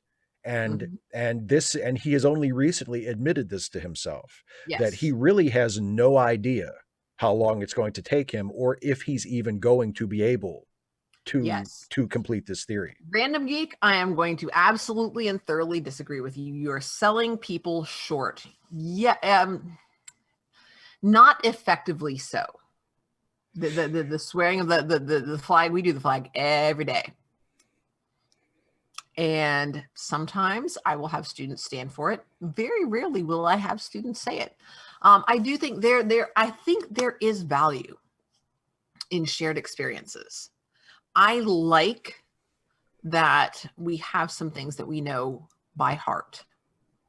And I like that the pledge to the flag is one of them. And I like it's one of the writing prompts that I use with my students, that, what should we do about the pledge to the flag? Currently, it is played on the intercom every day. And students have the option to say it or not. Should this change? If it should change, what should students be required to recite the pledge? Should we take it out? Or should it stay the same? And in any case, whatever you say we ought to do, defend that. And I get some really interesting, well thought out answers. And I get some who say, no, it's fine as it is, because it works well enough, and why mess with what works? But you know, it's an interesting point for discussion. But given how many students I have who don't say it, yes, Emily Ann, absolutely, there is social pressure. It's interesting because I will have some students who sometimes choose to say it. They don't really have a choice in, they do at this point with our technology, they do have the option. I haven't told them this, but I've never stopped someone from listening, from having their earbuds in during the pledge. You know, so if you don't want to listen to it, I've never stopped someone from putting their head down on their desk during the pledge. Emily, and that's really interesting. And I think, and it's also disappointing. I will say that I find I think students, what I will say is I don't want students to get in the way of other students who want to stand for the pledge in silence, or who want to stand and recite it. You know, if they want to leave the room and go to the restroom at that time, that's fine too. Yeah. The other thing is, having watched the movie, the documentary about North Korea, A State of Mind, where they have state radio that they can turn down, but they cannot turn off. I saw that and I'm like, that's like our intercom, which they're usually pretty good about not interrupting class, but man, that gets my back up. When they say, teachers, sorry for the interruption, I'm like, you're not sorry enough. I'm I'm sorry because it's 7:30 already. And let me tell you, I have so much to say about this chapter.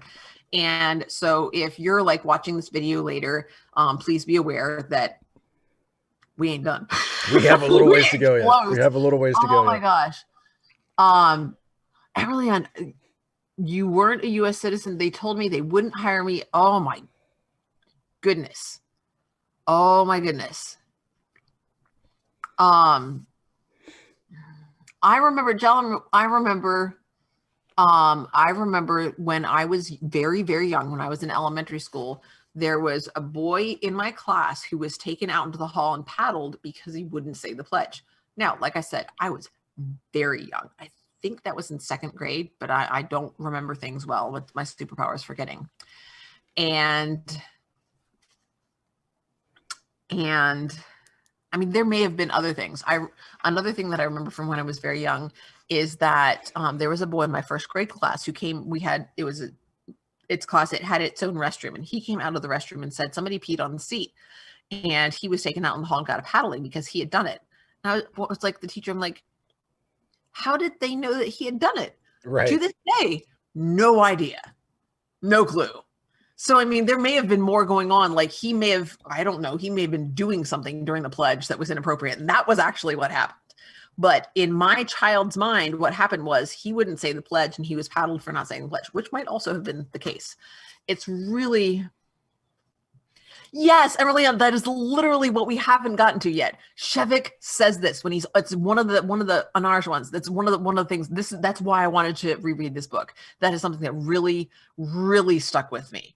He says, you know, how if our social customs are effectively laws, are we truly free to do as we choose? And we haven't gotten there yet. And we still have so much to talk about in this chapter. Oh, I love, see this, Steve, this is why I love comments. Comments are the best. Absolutely. Oh my goodness. So, suddenly Steve, yes. But keep in mind, I'm not a child anymore. I am well past childhood. This is a long time ago. Anyway, I'm sorry. I'm only a little bit sorry that I've run on these rabbit trails. I love this so much and I'm having so much fun. So Shevik makes an escape into the city. Yes. He's tired of. It says like he's tired of not talking to people. He's tired of not talking about the revolution. He's tired of not talking about physics, and he's tired of just being locked up and wrapped up and everything. So he sets out on his own. It says it's the first really warm day of spring, and he goes into the city by himself, without any of his colleagues or handlers with him. Um, and he's approaching the city. He takes the train into the city, and he's approaching the city. And there's this beautiful description of the city, Neo Isaiah, that it says it looks like as if it were built of mist and sunlight. What a beautiful turn of phrase that is. And then as the train gets closer to the city, it becomes more solid and he can see it more clearly. But as he's approaching, I love that description of it. He sort of just sees it glittering there in the distance, like it's made of mist and sunlight. And then he gets to the city, and he has sort of a half-baked, huh? What? We skipped ahead. Oh, go ahead. Go ahead. I just have so much right here. where he's thinking about the theory. It was difficult for him to distrust the people he was with. And I have underlined, he'd been brought up in a culture that relied deliberately and constantly on human solidarity, mutual aid. And so getting back down to the notes I put, and this might have been what we talked about earlier today. It might have been what I was talking about with Siamak. I don't remember. But I put the note, are people basically good? What do we mean by good? Which is a word that I don't like because it's very imprecise. Talking some random geek again mentioned social pressures. I know Jehovah's Witnesses who just gave up. Good for you, Emily. And good. I admire stubbornness, except in students. Gosh darn, just do what I tell you. No, I'm kidding. Just do as you're told, will you? I even admire it in students, even when it's exhausting. What do we mean by good? Usually we mean unselfish or willing to put others first. But group health and cohesion demonstrably benefit the individual. So how is that truly selfless? I think I was talking about this with Siamak, who is unfortunately not here, but I hope you get to watch this later because we're totally talking about, or I'm totally talking about you. Hi, future Siamak. We're talking to well, I think in that same passage, he again, it sort of ties back into we know from his earlier conversation with Vaya that he is at least aware that there is a possibility that he may be threatened when he goes back to Anarish. And we learned that he also, when he thinks about the fact that people in this society, in Arasti's society, default to not trusting each other. Mm-hmm. And he feels he's afraid of that. Mm-hmm. He thinks of that. And he's and it says he was a little frightened because he is so used to living in a society where people default to trust. Yes. And now he's in the exact opposite, and he doesn't really know. He feels very and he feels very vulnerable. Yeah, very sort of exposed. Let's be honest, he is. Yes, he is. The Cardinal Doomsday asks if good intentions count, and here's the thing: good intentions can be difficult to quantify. Good intentions, when you find out that they don't result in good action, when good intentions result in harm, someone who truly has good intentions will change the action. So if someone who has good intentions hurts somebody else, they will and they find out about it, they will apologize and change their actions if they actually had good intentions. Good actions and good results matter more than the purported intentions, because we can't read nobody's mind yet. And then we also talked about him not being sure whether or not he actually would be able to do his theory. And the question that that really resonated, plus I just want to give him a hug sometimes, said, he had been bluffing them because he didn't really have a theory. Or had he been bluffing himself? And I wrote, no. he had really believed. He really thought, you know, and again, he's young. He thought, and Random Geek absolutely pat to hell. He thought that he was going to be able to do this. He really believed, but there's some hubris there. But well, at the same time, it's based on, you know, he had been making progress, and it seems reasonable to consider that you're going to be able to continue to make progress because you've been making progress. And then you hit a wall and you're like, I was not expecting that. I was unprepared, you know. And again, some random geek says Richard Nixon had good intentions for Watergate.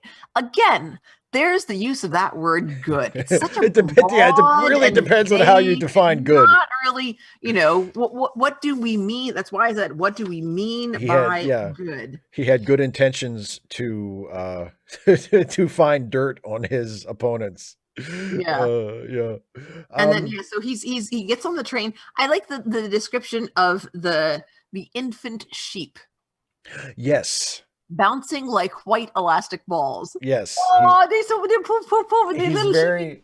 He's very taken with them. Because again, let's remember, they don't have animals like that on an Arish. Yeah. They don't have terrestrial animals. They've got teeny weeny shrimp, and that's about it. That's the best they got. So yeah, he's very sort of taken with the sheep. And so he gets to the city and he's sort of walking around. Yeah, go ahead. It's good. I'm sorry. I'm sorry that if you don't like this, you can turn off Steve's channel. Sorry, Steve. I'm ruining your channel. Go ahead. But some random geek says I should help others, not for me to feel like a savior of my disabled friends. That's a perfectly acceptable secondary benefit. It's nice that it feels good to help others, and it's perfectly okay to feel good when you help others. That's not a bad thing, you know. It's like double. It's bonus. It's icing on the cake. And Zathras, that's something again I talk about with my students. So he said he gets grumpy about how beautiful Urus is. What had the Urasti done to deserve it? And then he's like, "Oh, I'm thinking like an Urasti." Yeah. And you don't deserve things like that. Things like that aren't about who deserves it or who earns it. Yeah, but the other thing is, you know, why was it given to them so graciously and so very little to his own people? And I wrote, because they chose that. It's about their priorities. They chose freedom over beauty and luxury. They chose that was more important to them. That was a choice. And then, you know, and also, you know, I'm also just like, what do you mean desert? The RC hadn't done anything to deserve. That's the point. And then he goes on, you know, sort of, you know, continues with that. I'm like, oh, okay, he got to that, you know, as if, and I underlined, as if one could earn beauty or life. Yeah. And that's something that we've talked about. I know that love isn't something that you earn, you know, that your humanity isn't something that you have to earn. You know, yes, unfortunately, sometimes it has to be defended. Yeah. But it shouldn't have to be. You know, human rights should be inherent. They shouldn't have to be fought for, you know? Ooh. So, yeah, I felt I had some pretty strong feelings on that sucker. And, yeah, you talked earlier on my next page. The basic, he's somewhere where he's not in his element. The basic moral assumption was not mutual aid, but mutual aggression. Aggression, yeah. Mm-hmm. So he's in the city and he's like, okay, so now what? he's like, I want to talk to somebody, and everybody has somebody. We got stuff to do. We have money to make, and he's like, but yeah. So he basically decides. At first, he decides to go shopping. So he goes to a store that sells it's like basically like a bookstore. Like it sells newspapers and sort of souvenirs and stuff. Yeah. And I underlined that. It says, when one traveled, one ought to bring back a souvenir. I'm like, according to whom? Because that sounds really propertarian. Yeah, that doesn't sound like an Anaresti custom, does it? It's like we're you know, Lurkenster, no, I would disagree. I would so strongly disagree. If you have to win love, then it ain't really love. I mean, so, and then I have, He also the whole we get into service voice here. Hi, sir. How can I help you today? Yeah. You know, they're what did they say? Nice day. Spring's here at last, isn't it, sir? Nothing smaller than that. And 550, and the lambs make it 60. And a map, right? You are, sir. 140. That's right, sir. Thank you, and have a pleasant day. And then we see Shevik asking himself, "Does the money buy politeness?" As Like, well as the postcards. And yeah, the they're. He's and, like, and, is he and, being and he nice said, to me because it's part of our transaction? yeah, yeah, you know, transactional, you know, and transactional politeness in this example. How polite would the shopkeeper have been if he had come in as an honoresti to the goods depository, take what he wanted, not to the registrar, walk out? I'm like, well, how does the registrar on ours behave? Yeah. I mean, there is a functionary. You have the opportunity. You could say hi if you wanted to. And Yeah, I know. Well, I wondered, like, does he mean, because if he's talking about, you know, how the registrar at an Anoresti goods depository behaves, like, yeah, I don't see any reason why they couldn't be polite if they wanted to be. If he's talking about doing that at this guy's shop, well, of course he wouldn't be polite. You'd be stealing from him. That's not the way yeah, that society works. Like, yeah. you're, you know, But he, also the difference between politeness and kindness. Like the shopkeepers, it's smiley blather. There's nothing. There's no meaning to it. yeah, yeah. You know? So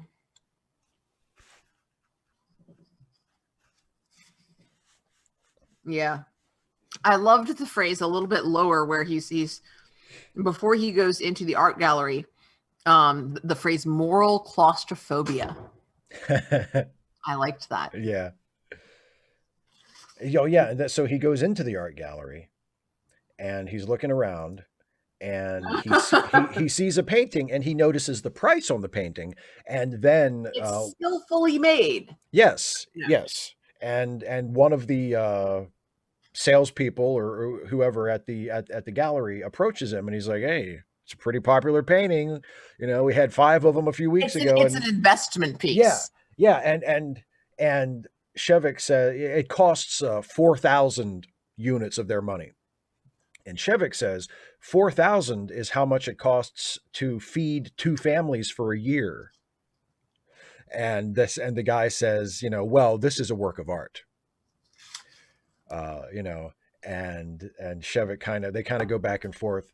And the guy, the salesman guy says, well, so I guess, you know, you seem to know a lot about it. You're an artist, I take it. You know, he's kind of giving him some attitude. And Shevik says, no, I'm not an artist. I'm just someone who knows shit when I see it. Like, Shevik is just done. He's like, I don't like this. This is not cat food. This is me food. That's not what Shevik says. Although that would have been an interesting that would have been a very telling non sequitur if he's like, oh boy, he's really losing it. So you're an artist. Problems are too much for him. So you're an artist, sir. You know about this painting. This isn't cat food. This is people food. Okay, we'll just get you out of here. Emily and we haven't gotten to Vea, and I disagree that Vea sees love as a transaction. I don't, and she might. Well, what she calls love is not what I would call love. So what she might call love, I don't know that we get to hear what she you know thinks of as that. She definitely thinks, you know, that there are some transactions involved in behavior. Oh yeah, I like the bit in the candy shop where the proprietor or the manager can hear him on the phone, and she thinks he's in trouble. Yes, and she upsells him some candy. Because I went back and when the shopwoman says, "Better take her a box of sweets, hadn't you, sir?" And I went back and I looked just at his side of the conversation. Yeah, and it sounds like they're having like somebody in the doghouse. Uh-oh, better bring her some candy, dude. And so she puts together a box of candy for him. He is about to leave, having forgotten to pay for it, and she very politely just sort of lets him know that, you know, that'll this much. Yeah, and he's like, "Oh yeah, of course."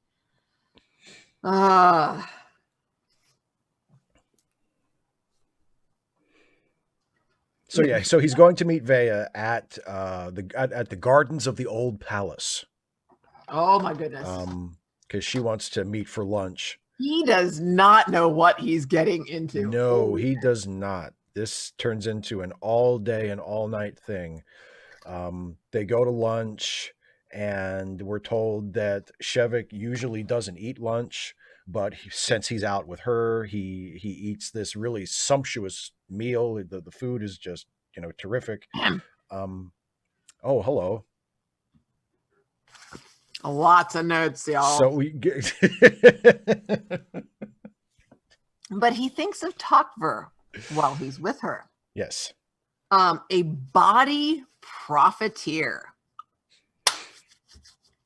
Tokver called women who used their sexuality as a weapon Yes. in a power struggle with men. And so I took, oh boy. How does one get what one wants without struggle? Particularly when others may want something different. Was Bedap a verbal profiteer? An intellectual profiteer? And then I also, we talked about, Emerlan brought up transactionality. And I said, using attractiveness is only profiteering if it's transactional. Vea's behavior up to this point has not been, with Shevik, transactional. It's been performative. Right. Yeah. But not transactional. Right. She hasn't wanted anything from him or offered him anything. Mm-hmm. There's been no that, no transactional nature to it. And then I also underlined that Vea was so elaborately and ostentatiously a female body that she seemed scarcely to be a human being. That's a little objectifying. And I think that's the point, is that she is choosing to objectify herself because it gives her a type of power. And she talks about this, I think, later.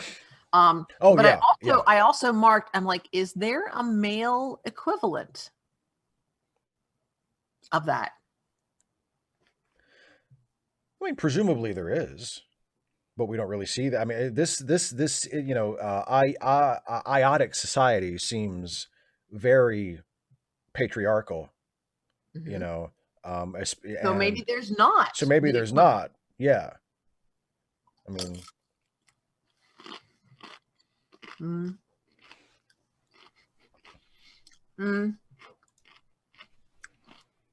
there was a pronoun issue that I had, which might be a typo. Her breasts were covered. Ayati women did not go outside with naked breasts, reserving their nudity for its owners. Does yours say the same thing there? Yes, I noticed that too. I don't know if that's a typo or if it's weird that it's a typo in both editions. Or I think maybe the "its" refers to the nudity, the owners of the nudity, which I presumably would be her and her husband, given the nature of iotic society. Like, okay, yeah, that's awkwardly phrased. And that it pulled me out. I think "its" refers to the nudity. Yeah. Okay, that makes sense. That helps. It makes sense. Thank you for explaining that, Steve. You're welcome, Dana. So yeah, she's got. Let's see. Where was it? In the hollow, right here. In the hollow of her throat. Yeah, she's got a jewel here that's held in by a magnet. Because. And that's it. Oh, yeah. It's a good spot.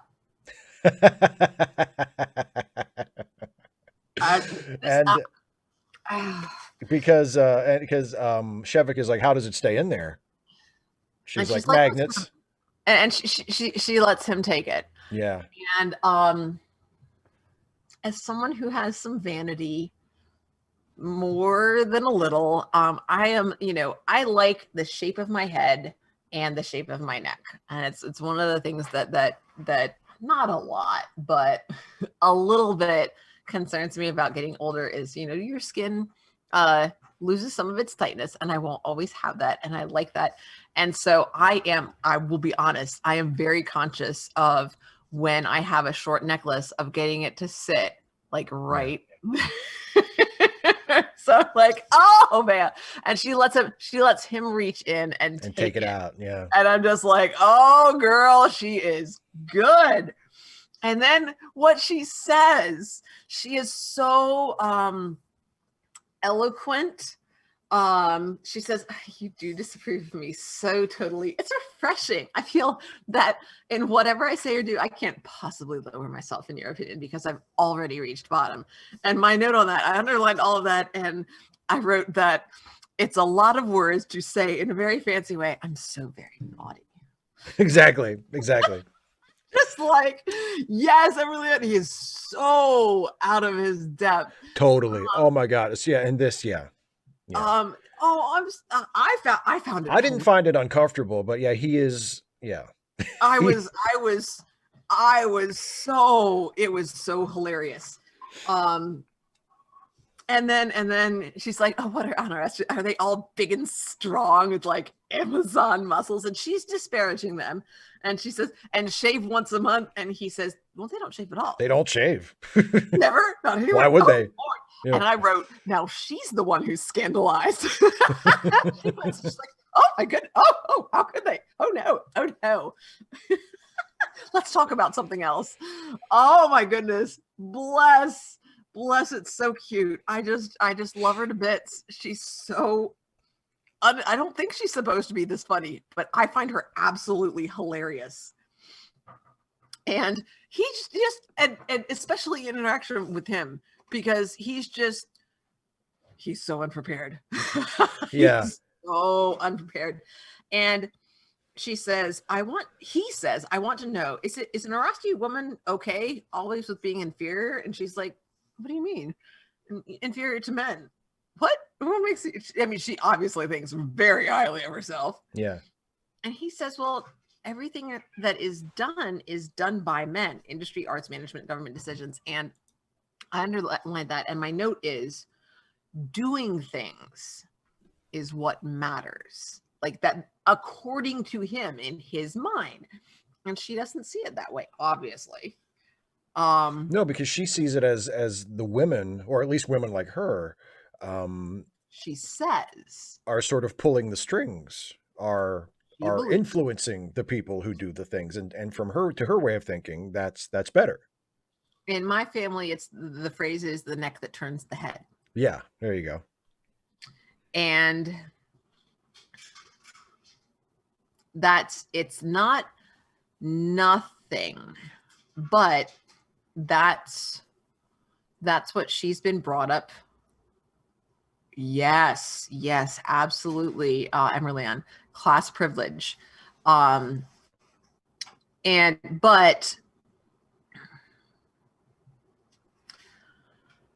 kind she's never questioned that, and she's still young and beautiful and desirable. Yeah. But she's not stupid. And she's aware of that. And she knows she's going to get older. She's not dumb. And then she belittles him a little bit. She says men always have theories, and things always have to fit them. And he says that he can see that she's not content. And we don't get to know how he can see this, or if it's just in his head. If this is his theory that she can't be content because she's not doing anything of any use. So of course she can't be content. She's not doing anything meaningful, nothing that matters, nothing that has purpose. So how can she be content? Like, he just does not get it. And then he goes, oh gosh. Yeah, what does he see in her, or is it born of his assumption? Why does he think she's discontent? What do you think? Well, I think he kind of say, he tells her, like, what's his actual line there? In the eyes of men that you are just a thing. And that you only it was before that I marked it. You only think of tricking the owners, of getting revenge. I think that's why he's, and also it's also possible that it is his assumption. Yeah, but I think it's also possible that he's starting to catch on and he's flirting back with her a little bit. You know what I mean? Because So like he's he pushing. yeah, he's because yeah, I mean it's not like you know, the way Shevik expresses himself, he's never like outright flirtatious, but for him it's, I don't know, there could be a little flirtatious flavor to that line where he says, you know, I can see that you are not content, that you are restless, unsatisfied, dangerous. You know what I mean? Like that's I know um you want more. yeah, yeah. I can tell you're not You completely want happy something. with this. Yeah, like, you You're know, not satisfied with what you you're have. not Well, exactly. the Hamilton, I will never be satisfied. Indeed. Um, Indeed. and then of course, that allows her to come back to him. She put her small hand deliberately on his mouth. That's, she's not pushing him, but she touches him gently, and I would argue provocatively. In a familiar way, yeah, very much. Yeah. Not just familiar, but I mean, the mouth is very sensual, Mm-hmm. and so are fingertips. I mean, it is seductive, and I think it's at least intended to be, but it's not provocative, if that makes sense. She Oh is she's yeah. escalating things, but very gently and in a way that gives her plausible deniability. She's not doing anything inappropriate, but she is continuing to escalate. Some random geek, it's entirely possible. I don't know that I've ever seen I know of My Big Fat Greek Wedding, but I'm not sure. And I'm sure it's not just something that my family came up with. It's probably a proverb that's widely used. Right. And she tells him, I know you don't intend to be vulgar, but stop. She says, but that, of course, she's not that direct. She says, but that's quite enough. But she doesn't explain to him why that's vulgar or why she thinks that's vulgar. And I also have a note at the bottom. I'm seeing parallels. Are you seeing parallels? Parallels to what? Other characters from other works? Oh, nothing came to mind. Nothing? What are your You're not what? seeing Mal and Inara in this? Because, oh my God. I'm not seeing who? Mal and Inara. Oh, I wouldn't have made that connection. I'm not that invested in that show.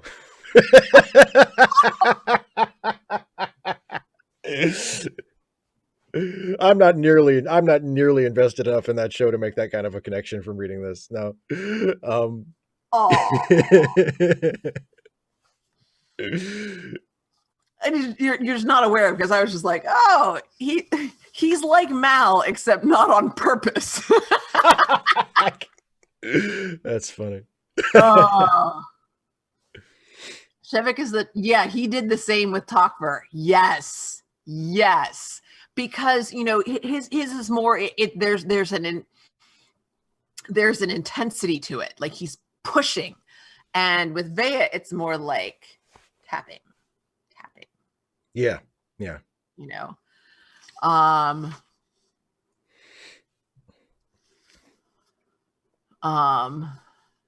thanks for adding that in the chat to people who don't. Yeah, that's Wednesday, guys. Coming up. It's coming Wednesday. Our Mrs. Reynolds on Wednesday. Yeah, as of when the next Wednesday from when we're actually doing this live. Yes, if you're watching, if you're watching this recorded, don't worry about it. But if you're watching it live, this coming Wednesday. And then just so much a little bit later. Yeah, this is where we get to his fluency in Yadic, that he doesn't have the subtlety that he might have had in his own language. But she still gets it. Mm-hmm. She still gets it. Because she says, like, don't you guys on Anaris have any fun? And he basically goes overboard and says, no, we don't have any fun ever. We just, we work in the mines all day, and then we eat our 3 grains cooked in a spoon for dinner, and then we recite the sayings of Odo until it's time for bed, and then we go to sleep wearing our boots. Like he's just, which we all do separately. And yeah, and it's but so he worries that he's not subtle enough with the language, but she gets it. She laughs, and and she's like, oh, and you're funny too. Oh, you're so funny. Oh my gosh, he's so He's great. he's doomed. And there's another funny line right after that where Uh-huh. she says, "You're funny too. Is there anything you aren't?" And he says, "A salesman," which is a really funny line. I know, but she doesn't laugh at that one. She doesn't get that one. No, we get it, but she Uh-huh. doesn't. He does not get that that is actually funny. Yeah. Oh my goodness. She's, oh gosh, I love it. I love it. She studied him, smiling. She didn't smile, stays there. She's thinking about him. There was something professional, actress like in her pose. I don't, do I have it there? Girl is languid. Le Guin has not yet used that word for her, but that word is hers. She is owning it. Yeah. People do not usually gaze at one another intently at very close range unless they are mothers with infants or doctors with patients or lovers. But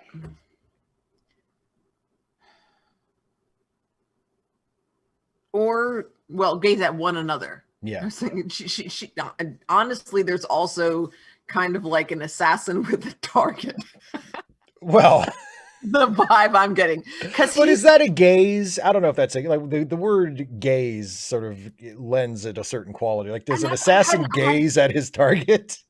Well, oh yeah, she's studying him. But what I hadn't noticed the first time through is it says people do not usually gaze at one another. Mm-hmm. And so with the assassin and the target, of course, the target isn't looking back. But what that implies is that Shevek is gazing at her just as intently. I am quite sure he is. Of that, I have no doubt. So he sits up and says, "I want to walk more. Let's move. Let's get out of here. I need to. I need to shift around a little bit. Things are getting a little tight. It's all good. It's all good. I just need to go. Can we go? Can we just go? Please, let's walk." And she reached up her hand. "Please, will you help me up, sir? I do depend upon the kindness of strangers." The gesture was indolent and inviting, but she said with an uncertain tenderness in her voice, "You really are like a brother. Take my hand. I'll let you go again." Oh my God. And I circled the word uncertain and I said, is it? Or is it deliberately uncertain sounding? Yeah. Well, I think that may be it, because the previous paragraph was the one where it describes how apparently performative a lot of her mannerisms are, the actress-like quality that she has. So, an uncertain tenderness, maybe it's affected, It's hard to tell.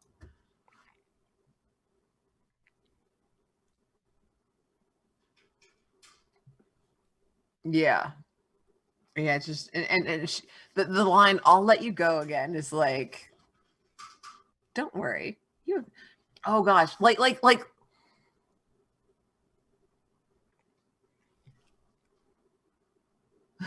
reminds me of the line from Yvette in Clue when they're up and they're about to go up into the attic. And she says, "Go on. I'll be right behind you."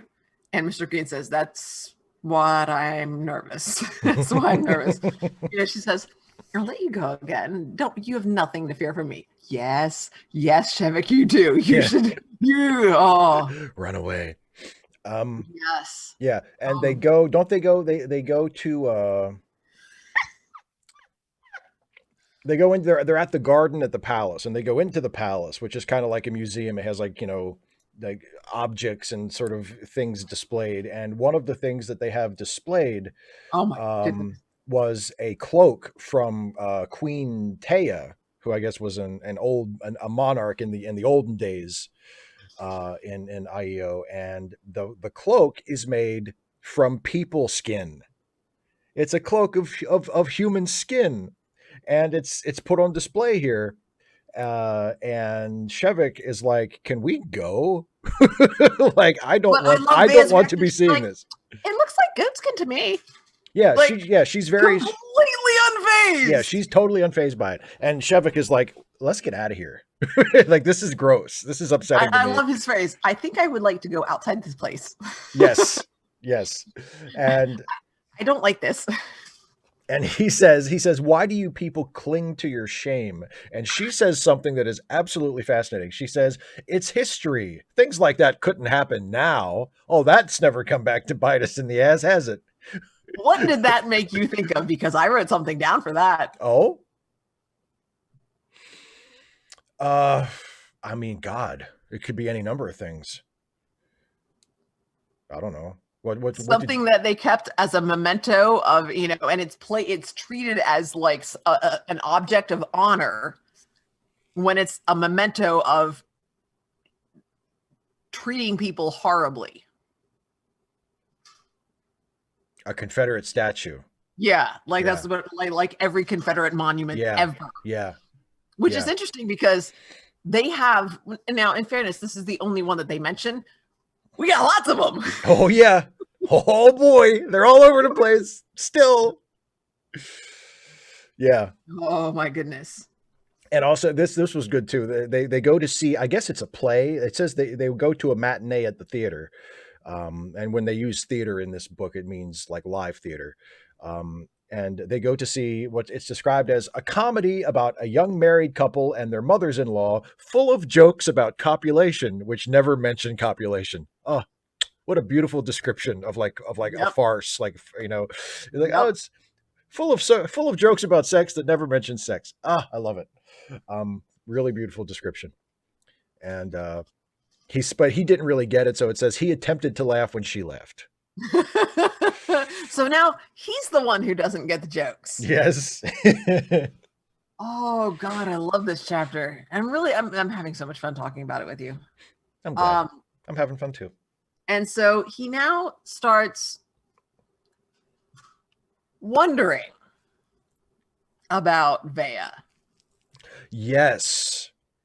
He wonders at first because of the way she is, because of the way she sort of behaves and flirts with him and just sort of the way she carries herself. How pretty she is. And how beautiful she is. Yeah. He wonders if she's a prostitute.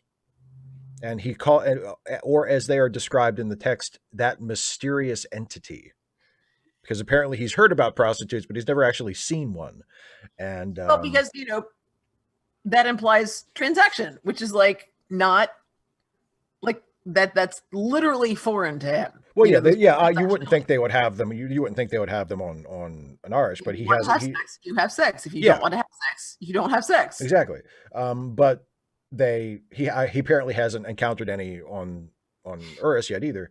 And he's confused because the idea in his mind of a prostitute comes from the writings of Odo, and Odo described prostitutes as being poor women.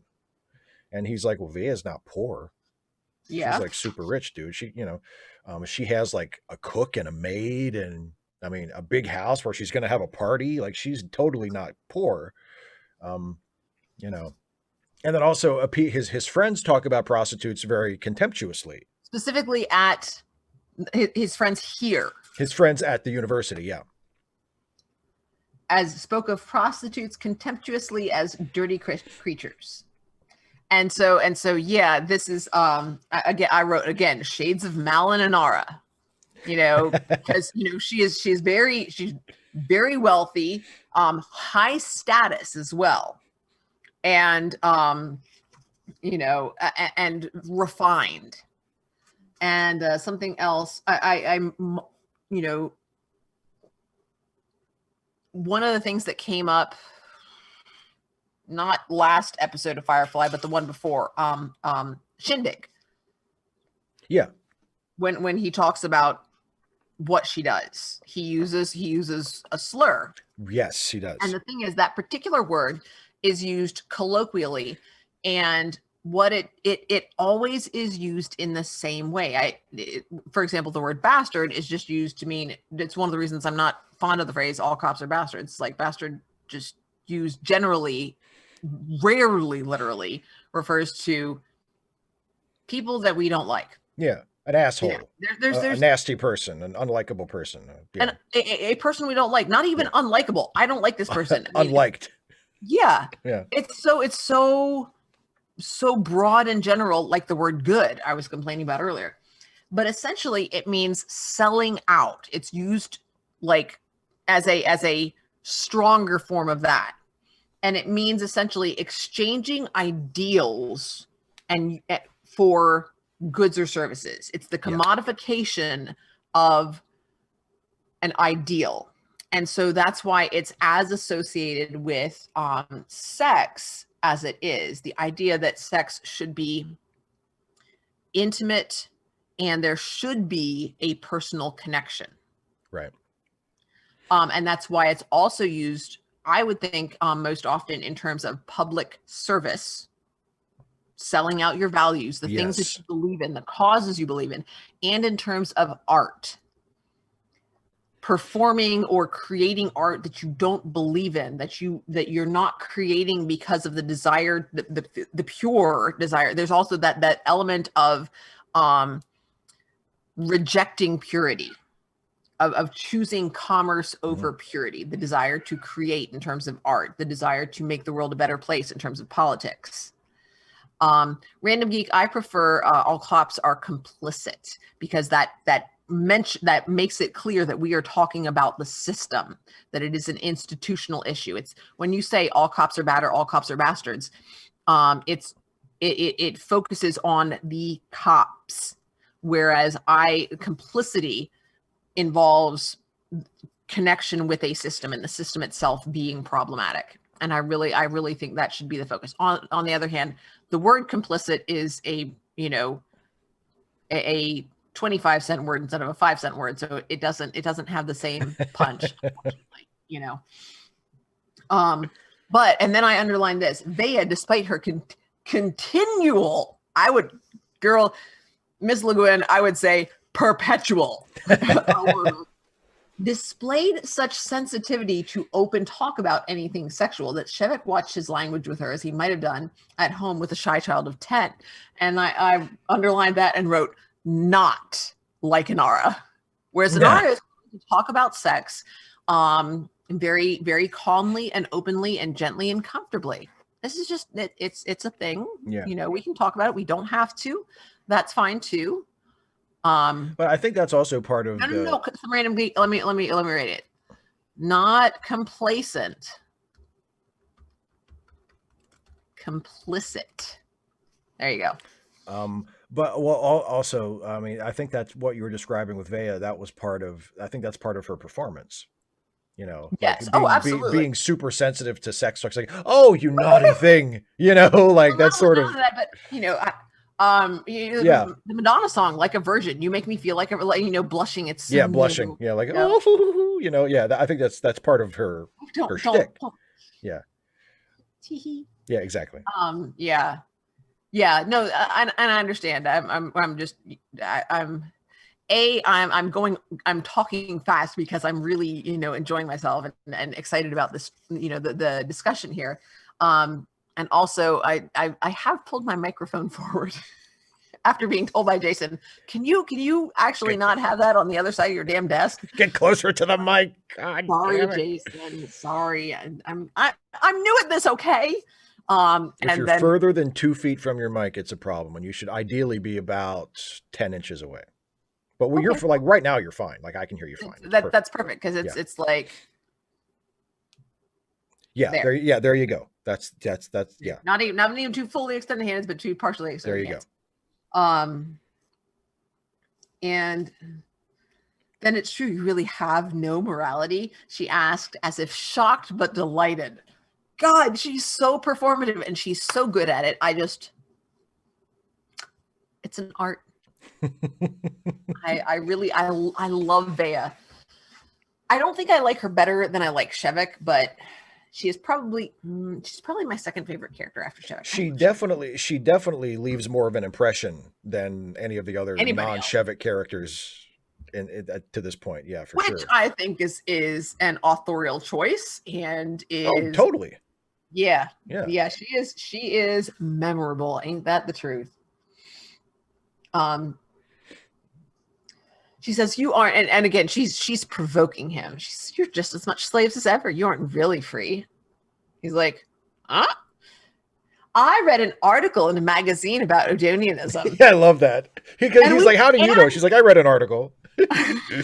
She's done her research. And she says, and she's been with him all day, and she's been watching him. We've been together all day. Yeah. I don't know you, but I know some things about you. I know that you've got a Queen Taia inside you, right inside that hairy head of yours. And she orders you around just like that old tyrant did herself. She says, do this, and you do, and don't, and you don't. And he says, yeah, she's supposed to be in my head. No, better to have her in a palace. Then you could rebel. And this is something I underlined. And Shevek says, that Queen Taia in my head has learned that if she tells me to hurt another person, I hurt myself. And that's kind of what we were talking about earlier, about that what benefits everyone, in effect, benefits the individual as well, because you're part of everyone. Right. And if you're familiar with Meditation 17 by John Donne, it's very much reminiscent of that. That was the connection I made there, that when we do what helps everyone, we benefit in turn, just as being part of everyone. But in addition, as some random geek points out, when we do something that helps others, just doing that thing, even though not because it benefits us, but because it helps somebody else, it's like, yay. Yeah. And it reminds me of my favorite Bible passage, which as an atheist, I have one. And it's from I suppose that's permissible. I mean, because it expresses a really beautiful moral principle that, I mean, is not unique or original to Christianity by any means, but it is expressed really wonderfully in the King James Bible, which is that which you do to the least of these, my brethren, you do also to me. You know, and that's What's the sort reference? Huh? I can't. It's Matthew, but I can't. I can never remember the chapter and verse. But I know it's from Matthew, but I can never remember the chapter and verse. And I'm not quoting it absolutely perfectly verbatim from the King James, but it's close. Not the words. Yeah, exactly. Yeah, and but yeah, and it's a beautiful passage, and it's very similar. It's like, you know, if the queen in my head tells me to hurt somebody else, I will only be hurting myself. Like, we're all in this together. We're all one people. I know that in one of our previous live streams, somebody brought up the origins of society being the evidence of the first healed bone.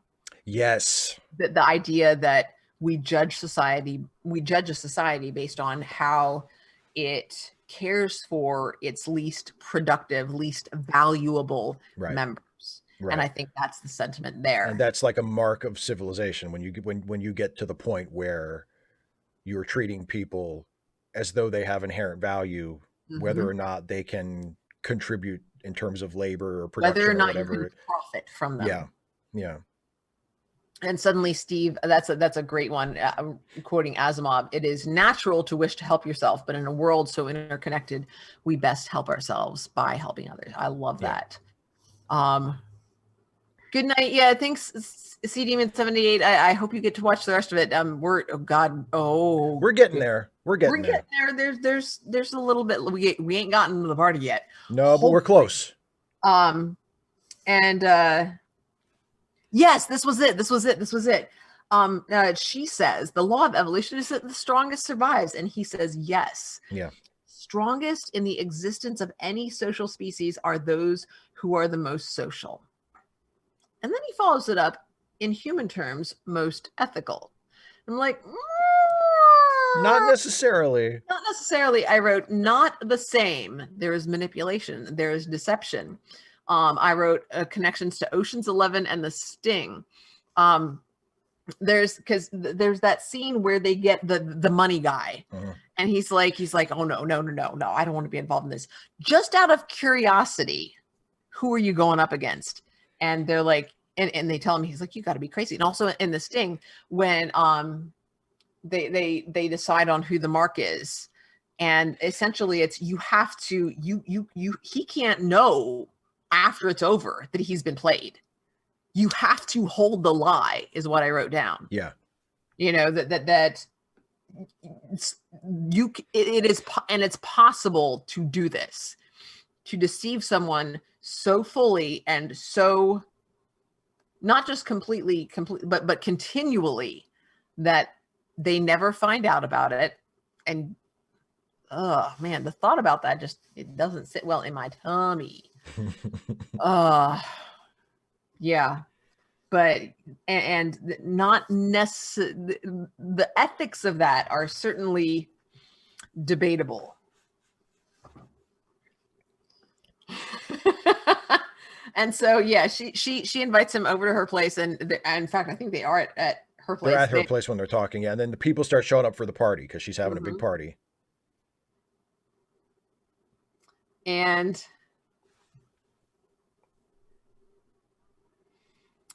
he accepts a drink. He had watched Erasti guzzling alcohol for months now. None of them had seemed to fall ill from it. So apparently they don't have booze, or at least not strong drink, on Anaris. Right. Oh yeah, the shindig.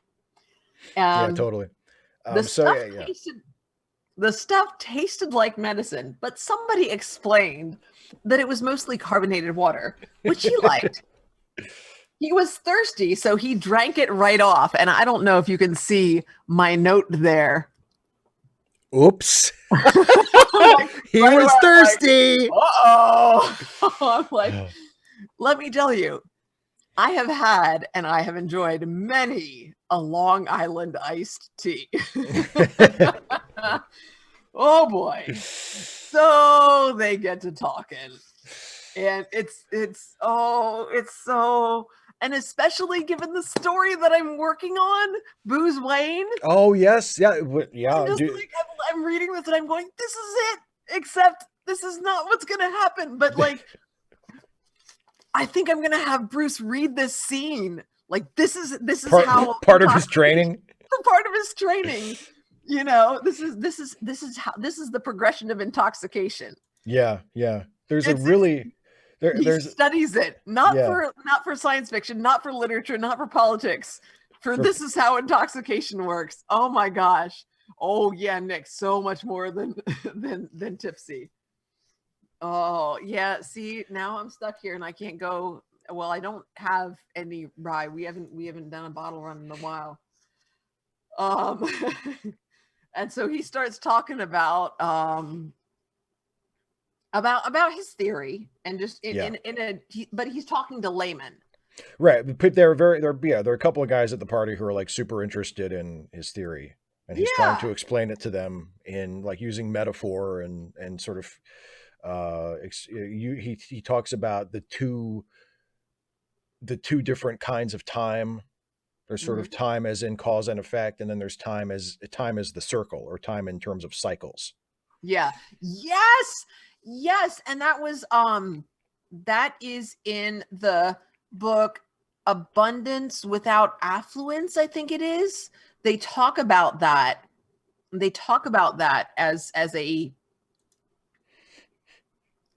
As part of the development of agriculture and the ability to save up. It's just really interesting that the hunter-gatherer societies tend to view time as cyclical rather than linear.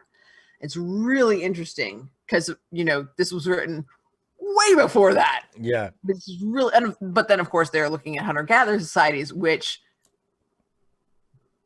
have existed way before either of these books. Right. And it's also interesting that the man who is more assertive has a name, and the Shire man is never given a name. Never given a name, yeah. But it's not like he's introduced himself. Vea is the one who mentions his name. She doesn't even introduce him properly. Right. But it's that he's the one who gets the name. That was, and that's an authorial choice. It's really interesting. And then I love this. The politer inquisitor. Yes. It's this circle with such evident yearning to understand. And of course, that just pulls on Shevik's little heartstrings, that Shevik quite forgot the rude guy and plunged in with enthusiasm. And my note, ooh, he's getting tipsy. Yep. He's like, da-da-da-da-da. Yeah, now he's really getting into it. He's doing what I do without alcohol. Very enthusiastic. He's talking about a thing and gets really excited. Lots of gesticulations. Yeah, exactly. Yeah. Exactly. Oh golly, and the eyebrows moving and the eye. Yeah. Especially Animated. when I'm going through my video and I'm looking for a what do Oh, they like call it? thumbnail. Thumbnail, and I'm just like, and when you go through it fast, I'm like, whoa, my face does a lot of stuff. You're very expressive. You're very expressive. I am, and Shevik's getting there. It's just taking him a few drinks to get there. Yeah. I remember in college, back in the day, there was a cute guy. I was at a club and there was a cute guy. I was like, come dance. And he's like, oh, I don't dance. I'm like, everybody dances. You just need more alcohol. And I was right. Everybody dances with enough booze. At some point, you just don't care anymore. Yeah. And then with more booze, nobody dances. You're like, okay, I'm going to go sit down now. It's sitting time, maybe leaning over time. Okie dokie. He gets there too. Yes, he does. Ugh. Oh, and then I loved it that the rude guy says, what's the good of this sort of understanding if it doesn't result in practical technological applications? And it's so funny because like he's talking about utilitarianism, which should be like that should be Shevik's thing. Right. Like and that's the thing that the people on Anaris said, well, what's the use of this? Right. And he wasn't able to convince them of its use. And I'm like, well, if you can't convince people, you've had some time to think about value, it. then you're on your own. That's the way it works, dude. Yeah. And so instead he insults the guy, but people there don't realize he meant it as an insult. He says you talk like a profiteer. Yes. And the guy's just like, yep. Also note, isn't that also the accusation that Shevek leveled against Vea? You are inferior because you don't do anything. That's true. So Vea is like his hypothesis. She is beautiful and, she has inherent value. She is amazing and interesting and engaging, but she doesn't really do anything. Just like his incomplete theory. Just saying. So choke on that, Shevik. Yeah.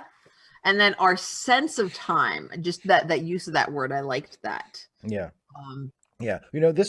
Hearing him try to describe his theory, it put me in mind of there is a real idea in science among some physicists that time is purely a construct.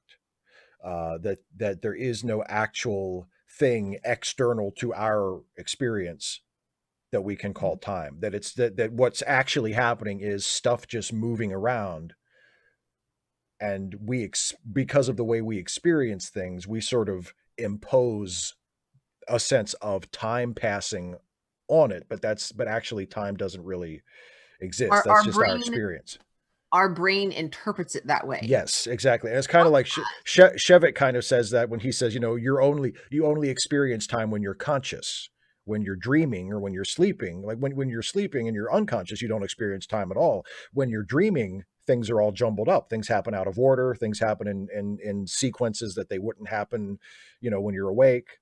It's only when you're awake and aware that you actually experience time.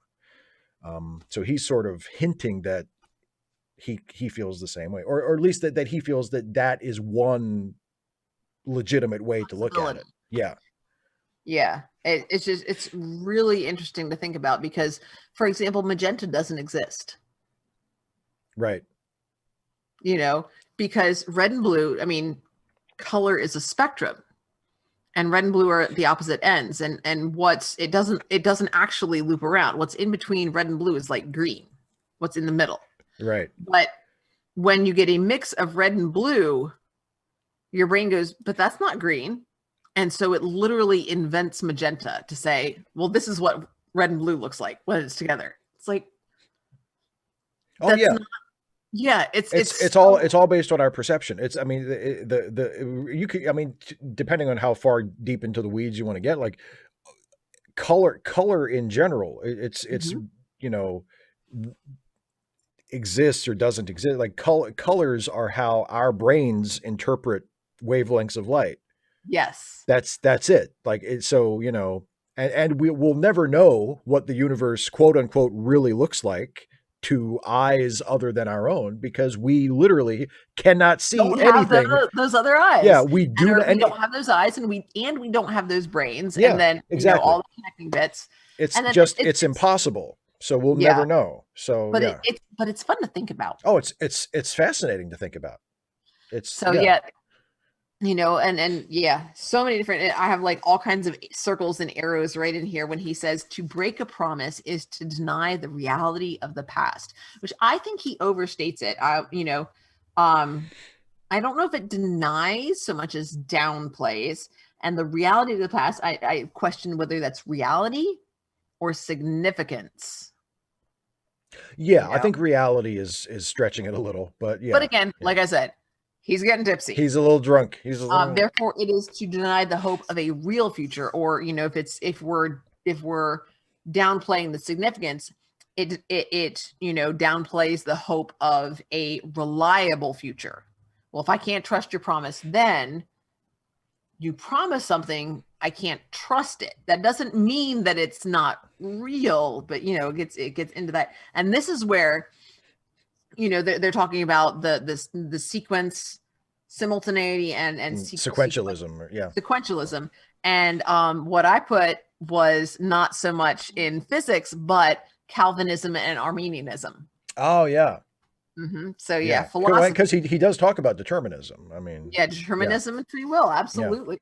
Yeah, and we also we get the metaphor of the rock being thrown at the tree, which we know he really thought about when he was a kid. Yeah, and he uses that as the example to try and illustrate how sequentialism and simultaneity. The problem that he is grappling with is that they both have to be true, but they contradict each other. Yeah. So how do you resolve that? Because he says like, I don't know. Yeah, exactly. I love that. Yeah, the guy says, "How do you reconcile them?" And he says, "I don't know."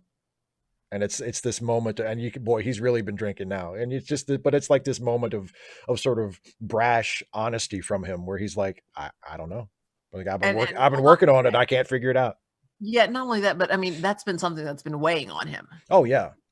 He feels like he should know, and he doesn't. Yeah. But he's in a party. Yes. Everyone can hear him. Yes. And everyone at the party can hear him. And people got mouths, and they gonna run their mouths. Yeah, yeah. And oh lordy.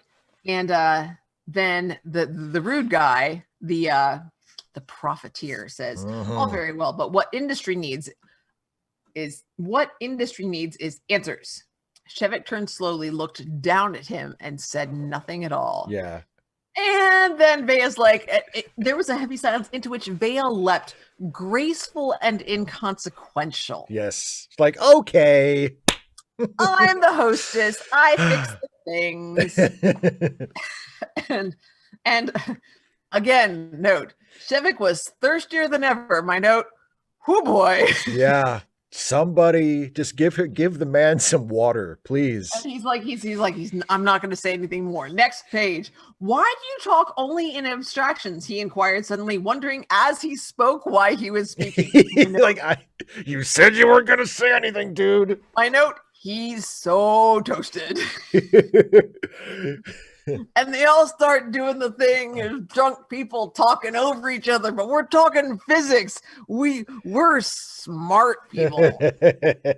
when like, it's like the alcohol, like it reduces your inhibition. So it's like you forget that you don't know everything, and everything you say isn't the most interesting thing exactly ever. Why aren't people paying attention? I got an idea about this. Yeah, exactly. Yeah, but hey, I realize this is your channel, but I'm gonna have my say.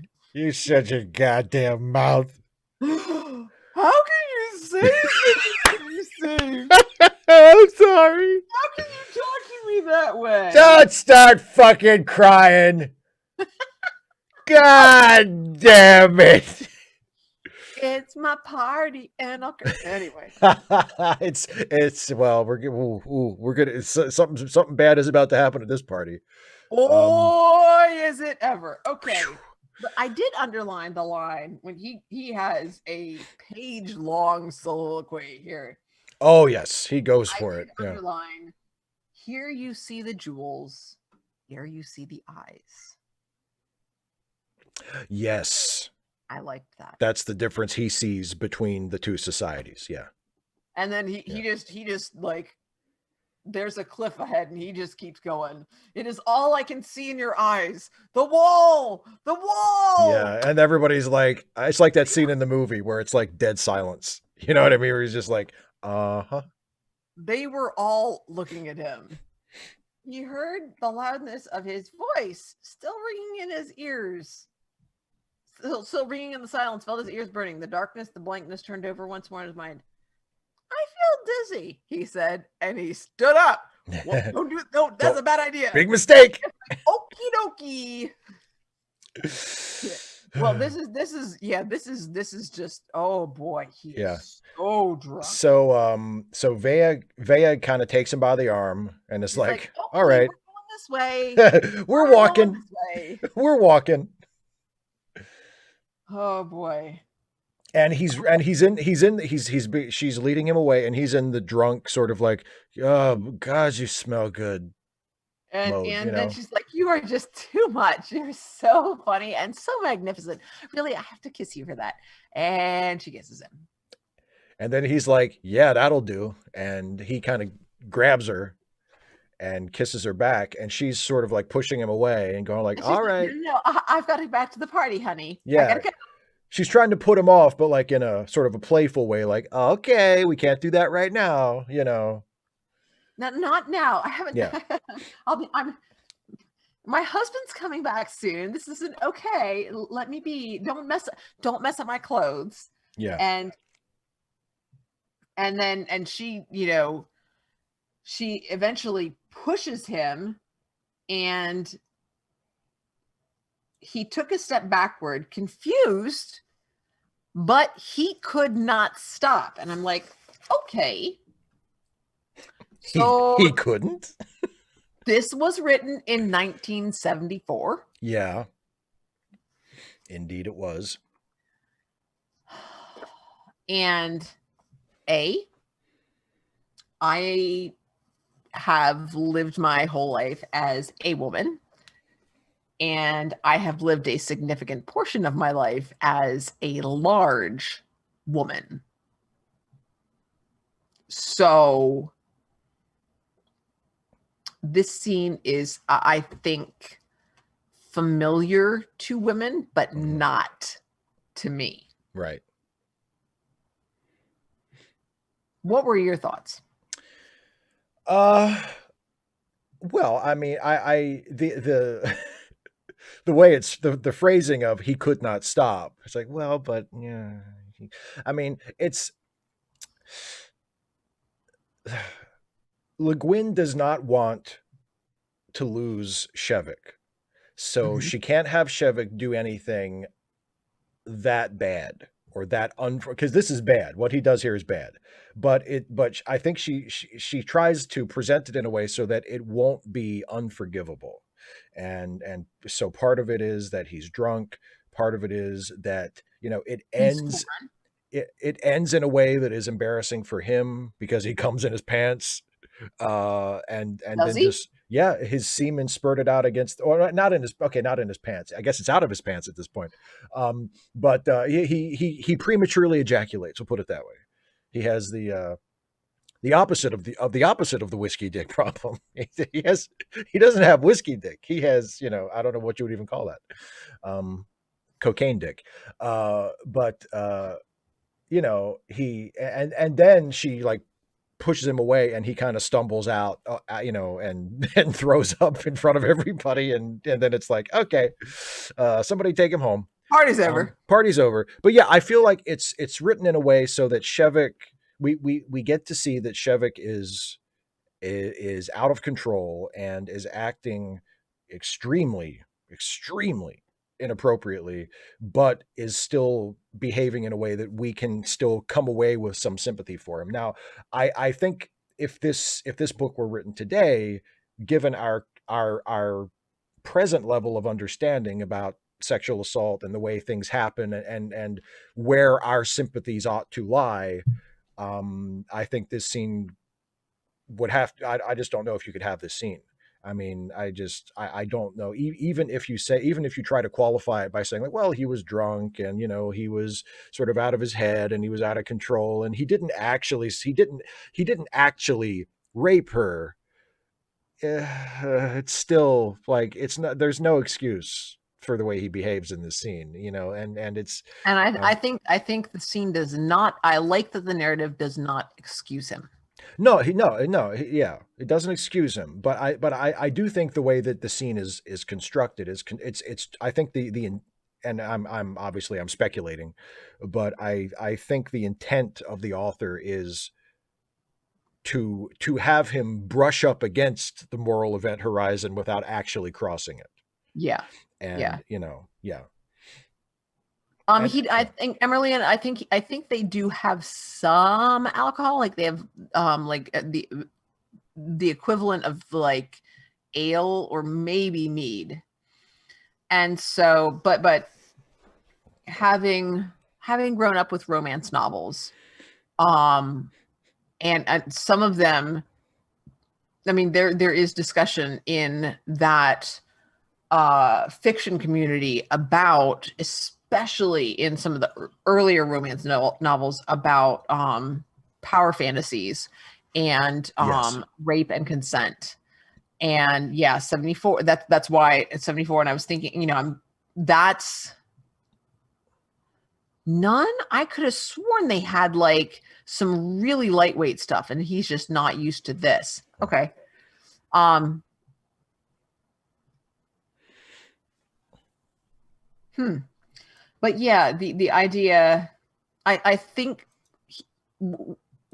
it would be interesting to think about what would happen if this were written today, how this scene, or what, because at this point in the story, as Random Geek says in the chat, points out is really well, is this scene is about, or and the build up to this as well is about Shebek losing his way, that he's been hiding the fact that he doesn't have the theory that he's yeah, promised. He's been lying whole time. This whole time he's been lying, and he's been promising them something. He's been offering, he's been profiteering.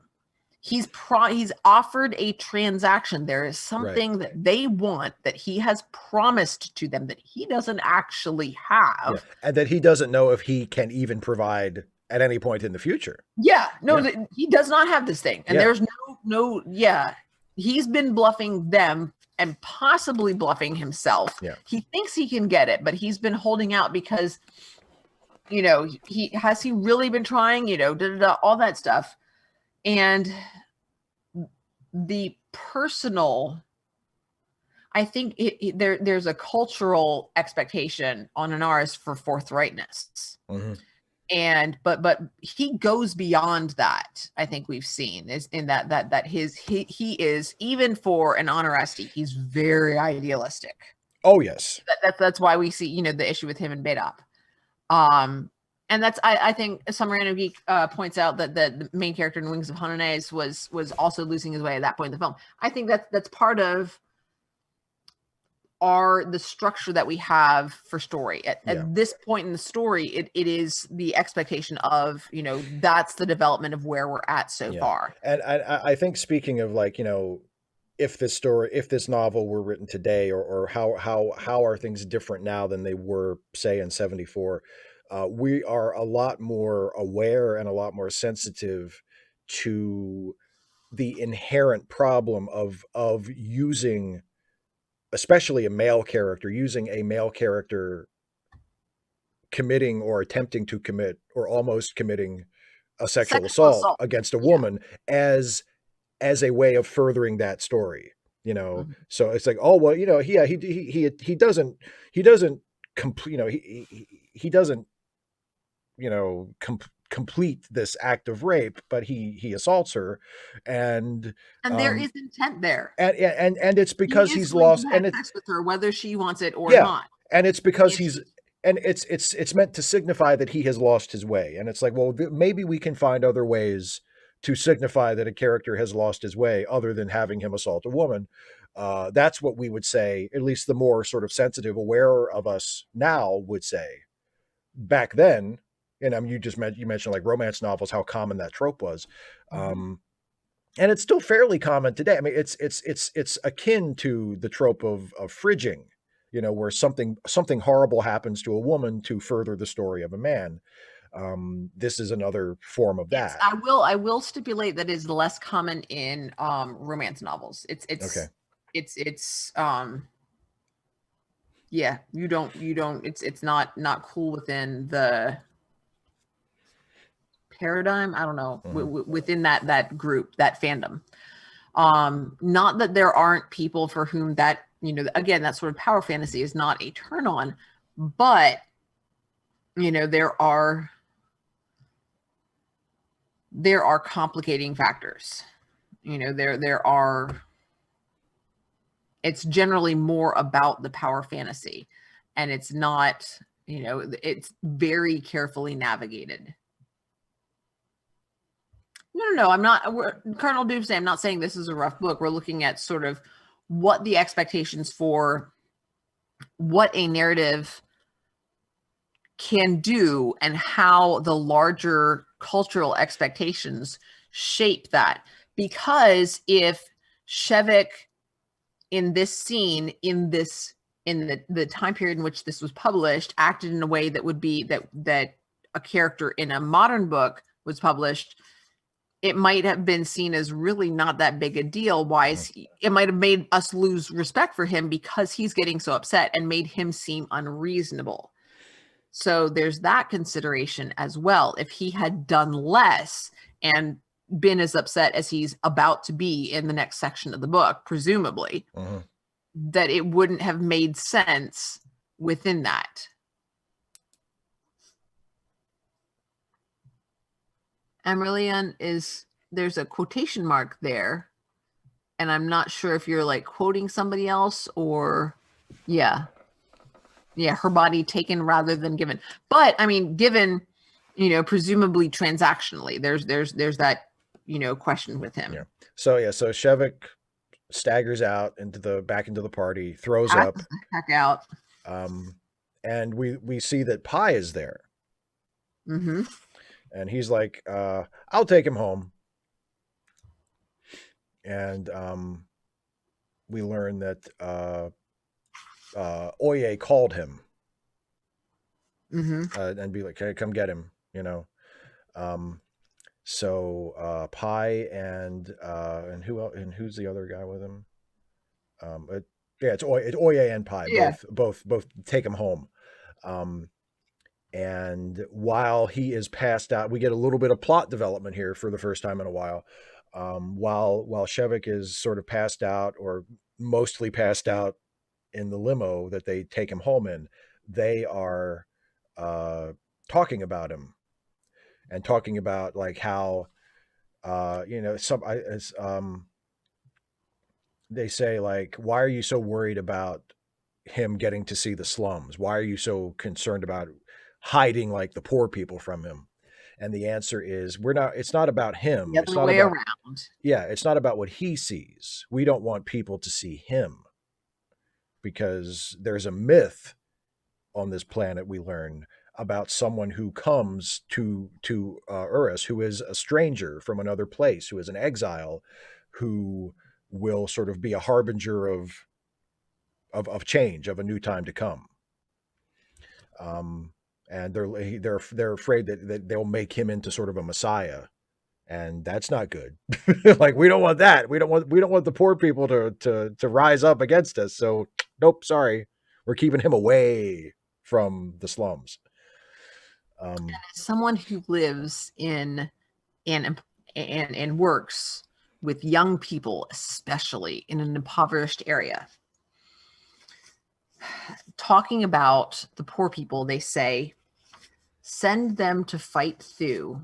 It's the only good we'll ever get from them. Yeah.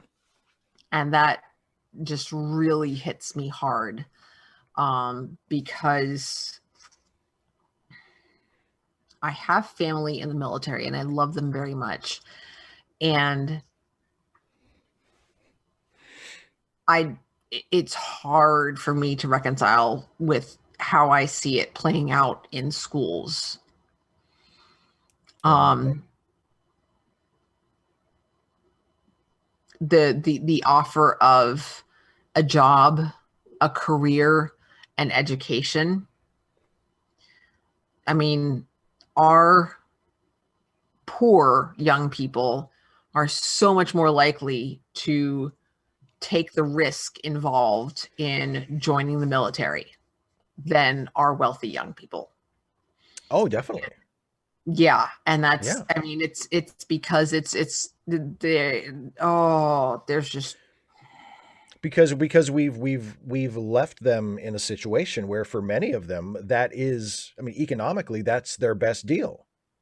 And yeah. that's gross. That's appalling that, oh yeah, we'll give you a great job and we'll help you get an education. And, of course there's the possibility that we might send you off to kill and be killed in someone else's country if we decide that it's, Or we'll send you off to injure and be injured, and then we'll yeah, drop you like right. you're when you Right. get back. Yeah. So, you're taking a risk. Like you may things you might do your tour and it's during peacetime and you'll get, 2 or 4 years of great experience and you'll get a leg up in your education and it'll set your whole life on a different path.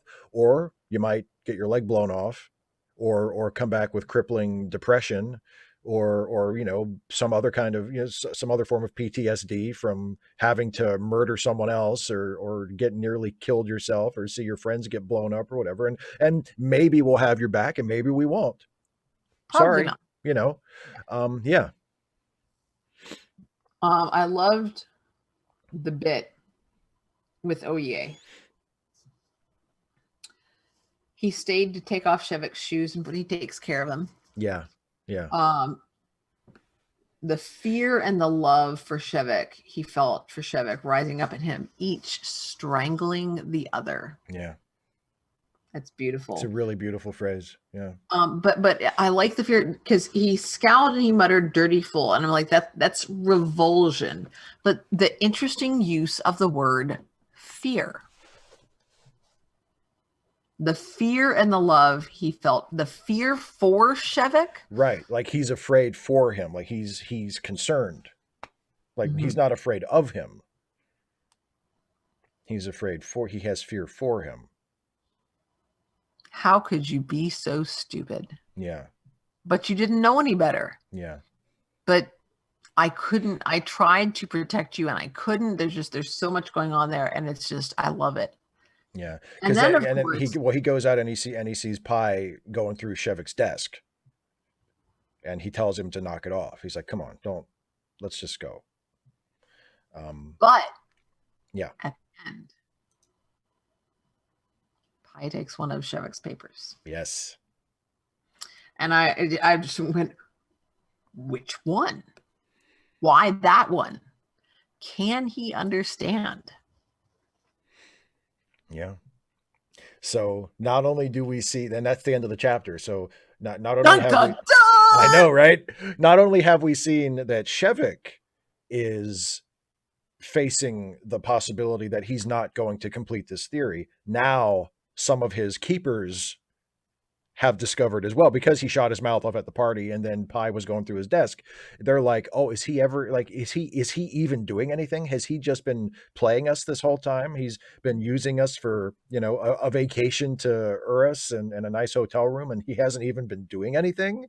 Like, he's what's the point of all this? Yeah. What are we doing this for? Like, why are we keeping this guy around? He says it's a Pi. He said some of the final lines of the chapter. He says, we've for 9 and 10 months, we've been feeding the bastard for nothing. It's like, uh-oh, Shevik, you're in trouble now. Oh, we have to wait 2 more weeks. Yes. The next chapter. That's okay though. It's okay. They turned in essays today. Oh, plenty to keep me occupied. Well, they were supposed to turn in essays today. Some of them did. Some of them will turn it in next week. It'll be late, which is great because it'll give me more time to get them graded. Be like, well, you only turned them in 2 days ago. Obviously, I don't have them graded yet because I still don't have the others graded. Shh. English teachers are secretly relieved when we don't get all the essays turned in. Yeah. Oh, I don't have to read all these essays right now. Great. Cool. Thanks. I love reading. I love reading them. I love reading them. These are their personal reflection essays. I look forward to reading them, but the evaluating them and having to put numbers on them and having to rank them, God, that sucks. It sucks so much. Ranking children. How else will we know which are the good children and which are the bad children? Dana. We ask Santa, Steve. Can I get a peek at that list? Come on, man. Just real quick.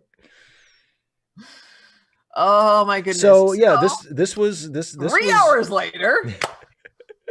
Because you just can't turn away from the chat. You just have to look at the chat. They have comments, Steve. They say I'm so glad to see you having such a good time. I really am. I have been. I hope you had fun too. I did. And this was a really good chapter and a really, like I've said a couple of times, it's a really, really densely packed chapter. Like there's plot development, there's character development. I do suddenly, Steve. I do love you guys.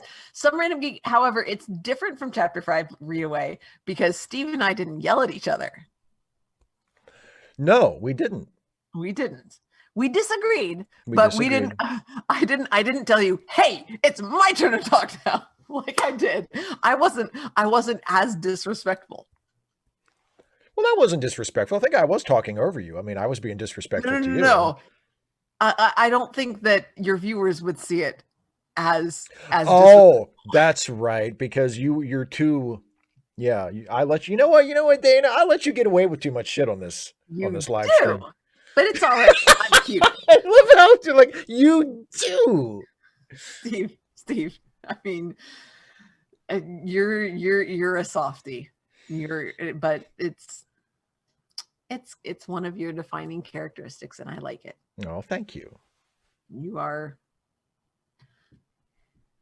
a stuffed dog at heart. Oh, gosh, that's a compliment. So go ahead. Shall we wrap it up and do promos for the stuff that's coming up? Absolutely. What do you have coming up on your channel? You have a video coming out tomorrow, right? Oh, yeah. I get to talk about I talk about on the come up tomorrow. I got a book talk tomorrow. That's right. Yes, I'm very stoked. I love that book so much, which I guess that's the video. Now you don't have to watch the video because that's what I say. You go into a bit more detail. Yes, I do. It's not just this is a good book. I love it. Thanks. Read Steve the book. just thinks it's his channel, Cardinal Doomsday. I'm still under that. I'm much like Shevik. I am naive and out of my depth. I don't even realize. And I don't even have my head shaved. Right now. So on this channel, Monday is the next Sunday is the Patreon hangout, we should mention. Right. That's Sunday starting at noon Eastern for patrons who want to come hang out with us.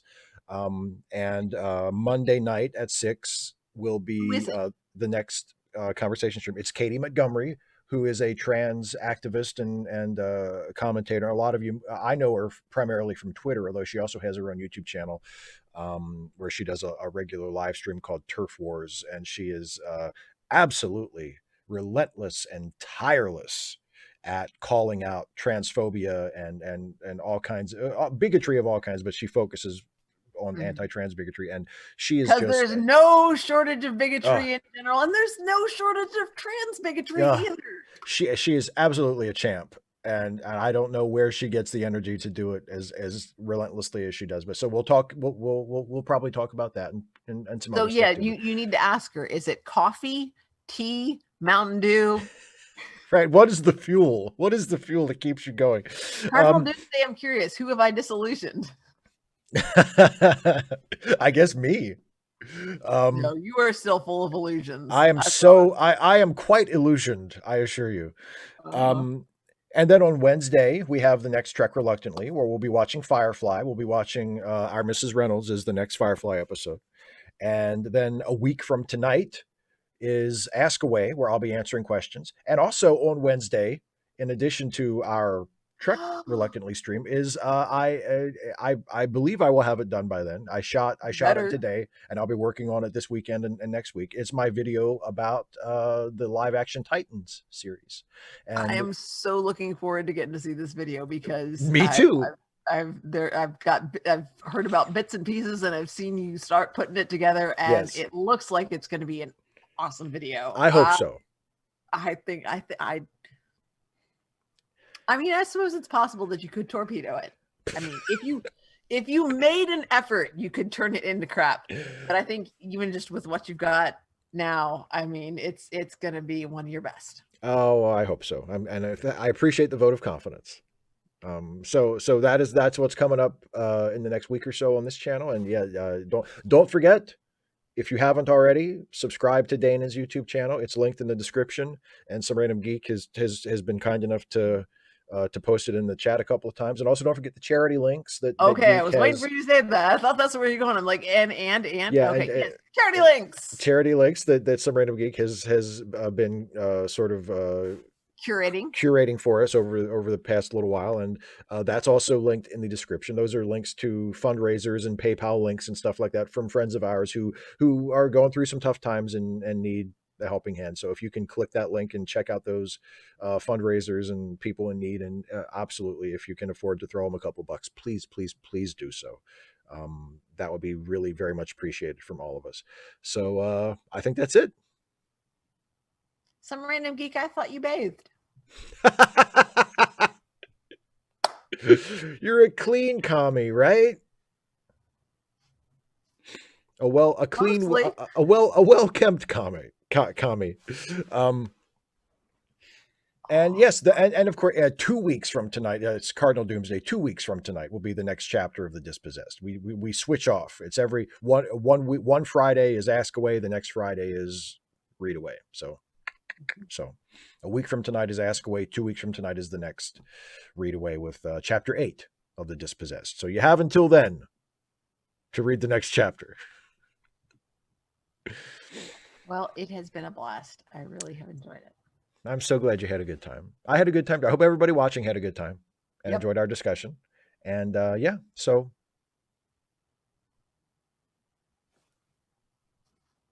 Woohoo! Thanks for watching, everybody. We'll see you Bye. next time. Bye, everybody.